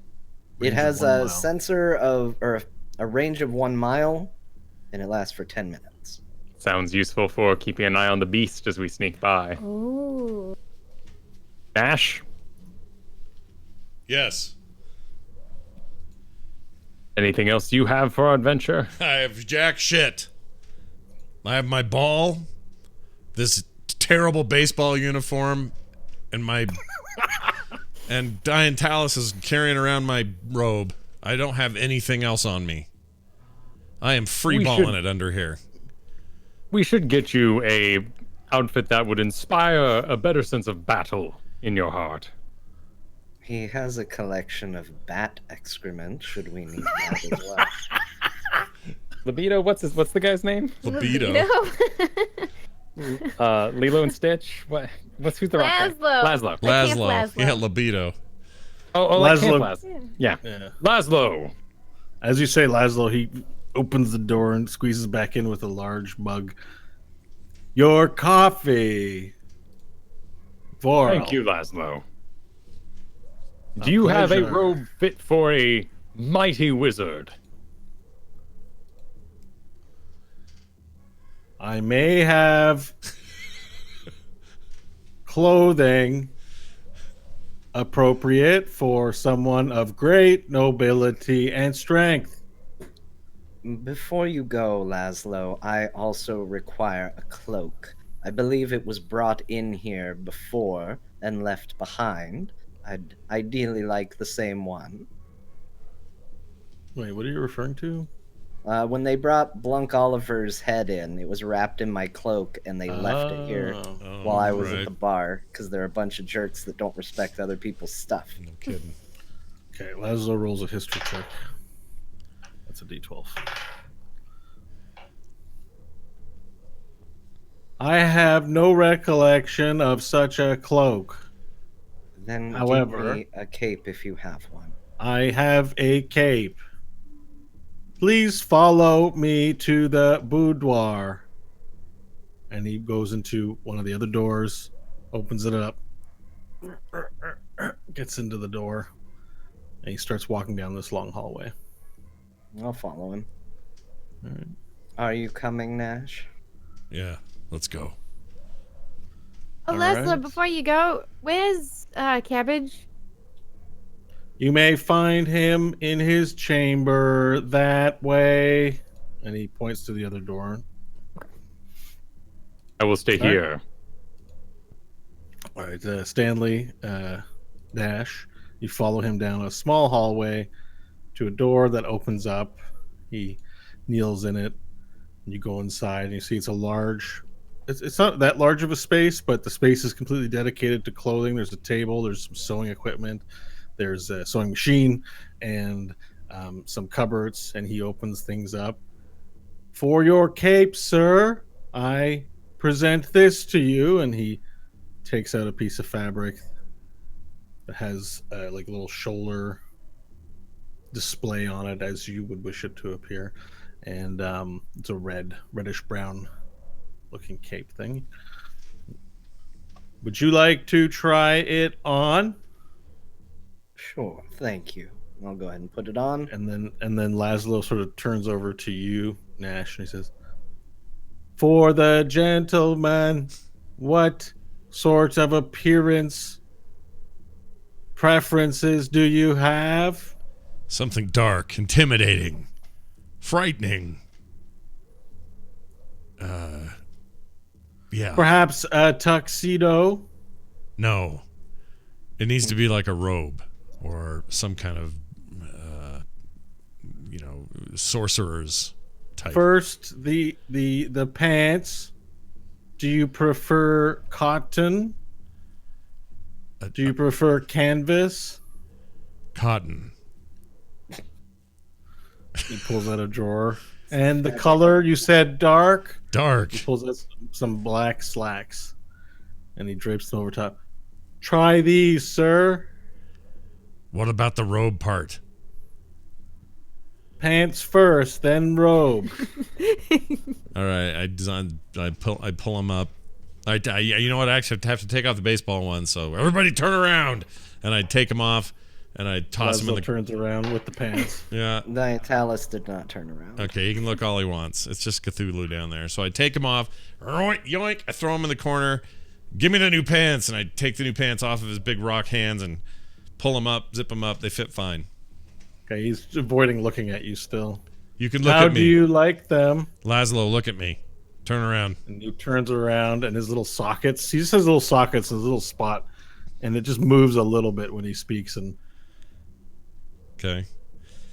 These are you fine. look fantastic, Thank sir. you. Thank you, Laszlo. It's very kind of you. Would you like a shirt or jerkin of some kind?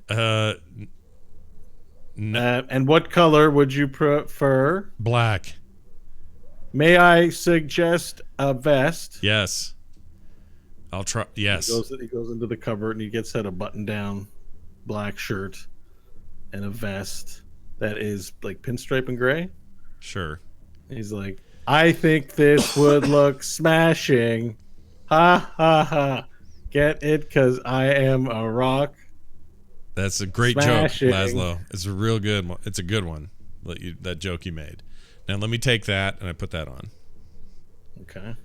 Now I'm just shirtless underneath a Hey. vest. Now you got a vest and a shirt, a black button shirt. Oh, I have the shirt? I didn't know I had the shirt. Yeah, well, do you not want to put the shirt No, on? I'll have or- the shirt. I'll have it. I didn't know you gave me a shirt. put the You gonna be shirt and Aladdin vest. in that vest? With the gentleman, world. like some cuff. What do they call those things in the end? Shit.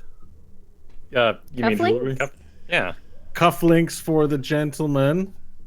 Are they magic?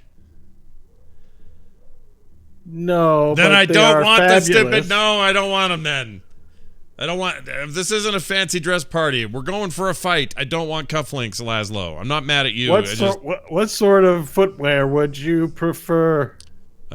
Some sort of boots that are rugged and can handle some water and terrain. I have combat boots. Perfect. All right, and he reaches down into a drawer and pulls out large, sort of high top, look like work boots, the combat military style. There's a thick sole in it. They're fairly new. Okay. Hands them to you. I'll take them. I'll put them on. They fit. And you wanted a robe. Yes. With a hood, preferably. Concern expressed. Will you be warm? It doesn't matter. I'm always warm. He looks through. He finds like it's not so much of a robe. It has a hood, but it closes in the front. Closes. It looks almost kind of like a graduation robe a little bit. It's black. Oh. This is fine. Is there no hood? There's a hood on it. Oh, there is a hood. This has a hood, and it has dark as you requested. Perfect. Very good. These are mostly used by cultists when they are engaging in anonymous activities. This particular piece has not been used in 624 years, I believe. Fine. Do you require a mask? No. No. Would you like some makeup? No. You think I'm going to a dance? I think perhaps the blemishes on your face are not appetizing to some folk. I'm not here to be And I eaten. recommend covering them I'm not for here their to- benefit. I'm not here to be eaten. I don't care if they're appetizing. These are mine. They're part of who I am. As you wish, sir. The service here is terrible. No, please, I am sorry. Please take that back. I am hurt. All right, I take it Take it back. back. It's not your fault. I know. My apologies No, to it's you, okay. Mr. Nash. It's fine. It's fine. You're Mr. Nash was my father. You don't have to call me that, and everything's fine. You're doing a great job. This is Mr. Nash is my father. this is all I need. It's your first name. All right, let's cut over to Hope, who wandered down the hallway. Yeah, I'm all dressed. I'm yeah. good. Hope, you wander down the hallway, and you see to your left the area where your room was, and there's a hallway to your left. But to the right, there's another hallway. This one doesn't have many doors except for an archway, a darkened archway at the end. All right, I'll assume that's where Septwin is, and I'll head down that way. As you move down this hall, an oppressive darkness hits your eyes. So you have dark vision. There's no candlelight or torchlight here, and your ability to see in the light becomes extremely reduced somehow.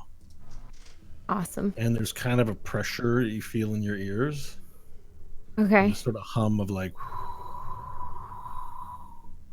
Okay. And as you move towards the archway and peer in, you see a large sarcophagus with its lid slightly opened, sitting in the middle of the room. Apart from that, there's nothing in there. Oh. And you see huddled in the corner is Monsoon Cabbage with a couple of scrolls open, and he appears to be reading in the dark. Peering at them. This is so kick-ass. This is Septwin? You wanted to my speak? child. Do you leave tonight then? Yes. Good. Good. Yes, I wanted to speak with you briefly. What did you need? He slowly walks up towards you, putting his papers down. He gets up and he inches towards you. Puts a hand on either one of your shoulders. You do not fear me. Your No. friends do not fear me. Yet we are to be feared. Why is that? Why they don't fear? He puts his head sort of close to your ear. He says, do you wish to have my gift? Oh, damn it! Hope will stand there and just kind of go wide-eyed, looking off into the darkness. And for a brief moment, she would say yes, but she eventually shakes her head shouldn't say no. it? She didn't say it, no, but it seemed like she would, just for a brief second. I heard a no come from your lips, I'm but sorry. I can feel the yes in your heart. I can't stay here. The future of Tietkala is tied to you. There's no guarantee upon freeing my comrades what the future will hold, but I am certain of you. There is a chance I do not make it through this. Kefeli is strong, and when I confront her, I'm not entirely certain I will make it out the other side. But I still want the same thing. I want this kingdom restored to its former glory, with tieflings at its head. You may have noticed, apart from me, there are very few tieflings. Opal Left nod her in head town. slowly. The ones which remain are the ones that are cursed in the keep. But in you, I see a future for us. You have to promise me that you will try to find a deeper meaning beyond vengeance and hatred. That you will be something more than a cold-blooded murderer. Your friends are lost. They are confused. Among any of them, you're the only one with a true heart. We are said to come from demons, but I will tell you, I've lived a long time. The demons care nothing for us. We are as much pawns to them as any pink, small-toothed fleshling. We make our own future. We do not rely on demons or humans. We are strength. And you are the future, whether you like it or not. And if you fail and become consumed solely by anger and hatred, then Tietkala will fall. And the principle will be victorious. I'm not going And you to will fail. you will never find love or hope in this world unless you can make it here.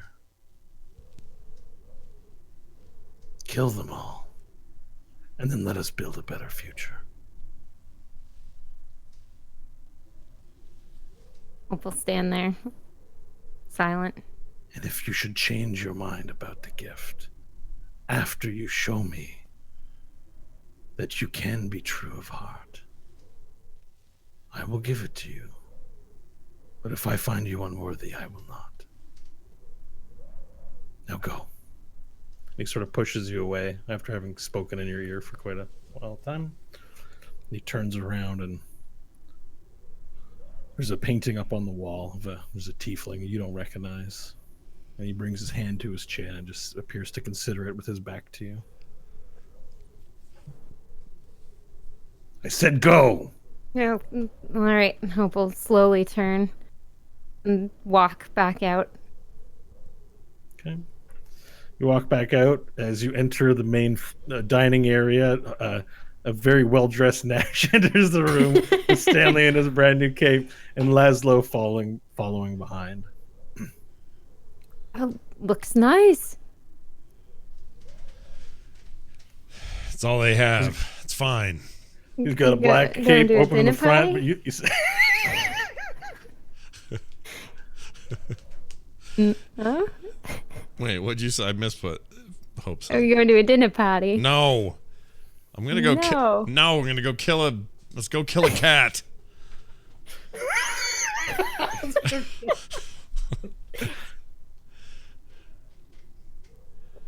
do you have everything you require for your mission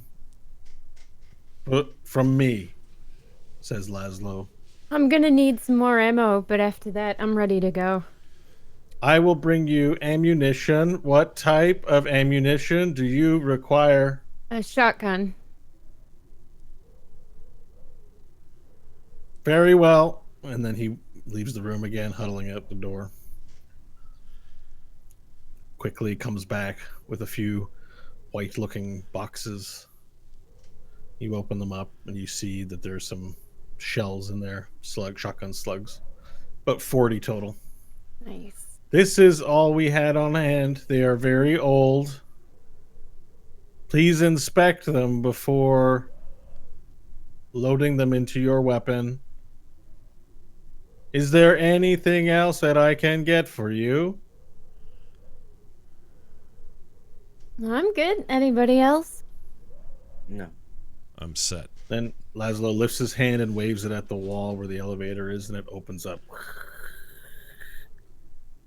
Thank you for visiting. I hope you had a pleasant stay. I look forward to seeing you once the deed is done. Bye, Laszlo. I'll wave at Laszlo. Laszlo waves see you, his buddy. rock hand. Farewell, my new friends. Then I'll start examining the shells to make sure they're all good. Yeah, most of the shells, they look good. Some of them they're cracked and broken in places, but they will all serve. Cool. And then I'll close my eyes and focus on the gun in my arm, so I can load up. Yep, the gun. Store some ammo. A shotgun unsheaths itself from her forearm, and she begins loading it up. Fine trick. Very cool. Oh, thank you. Watch this. And I'll close my eyes and make it go away, and then I'll do the finger thing.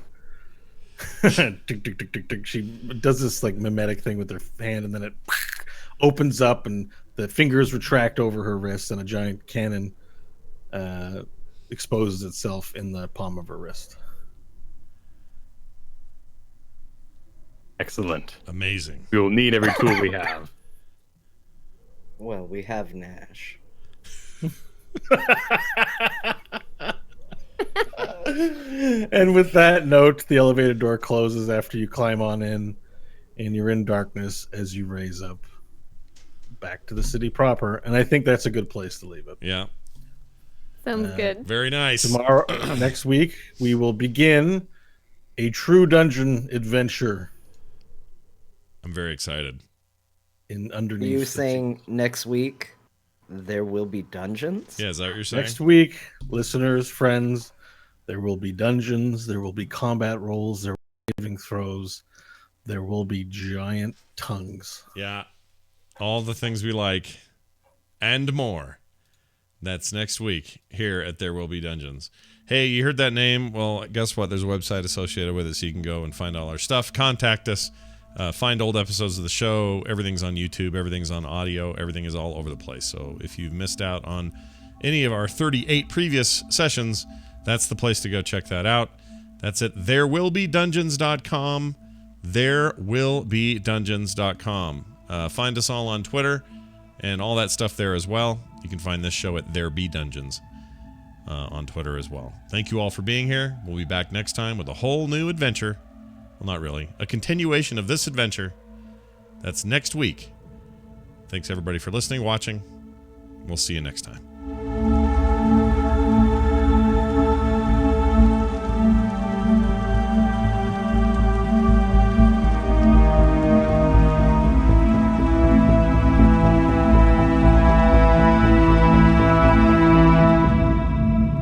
This show is part of the Frog Pants Network. Frog Pants Network. Get more shows like this at frogpants.com.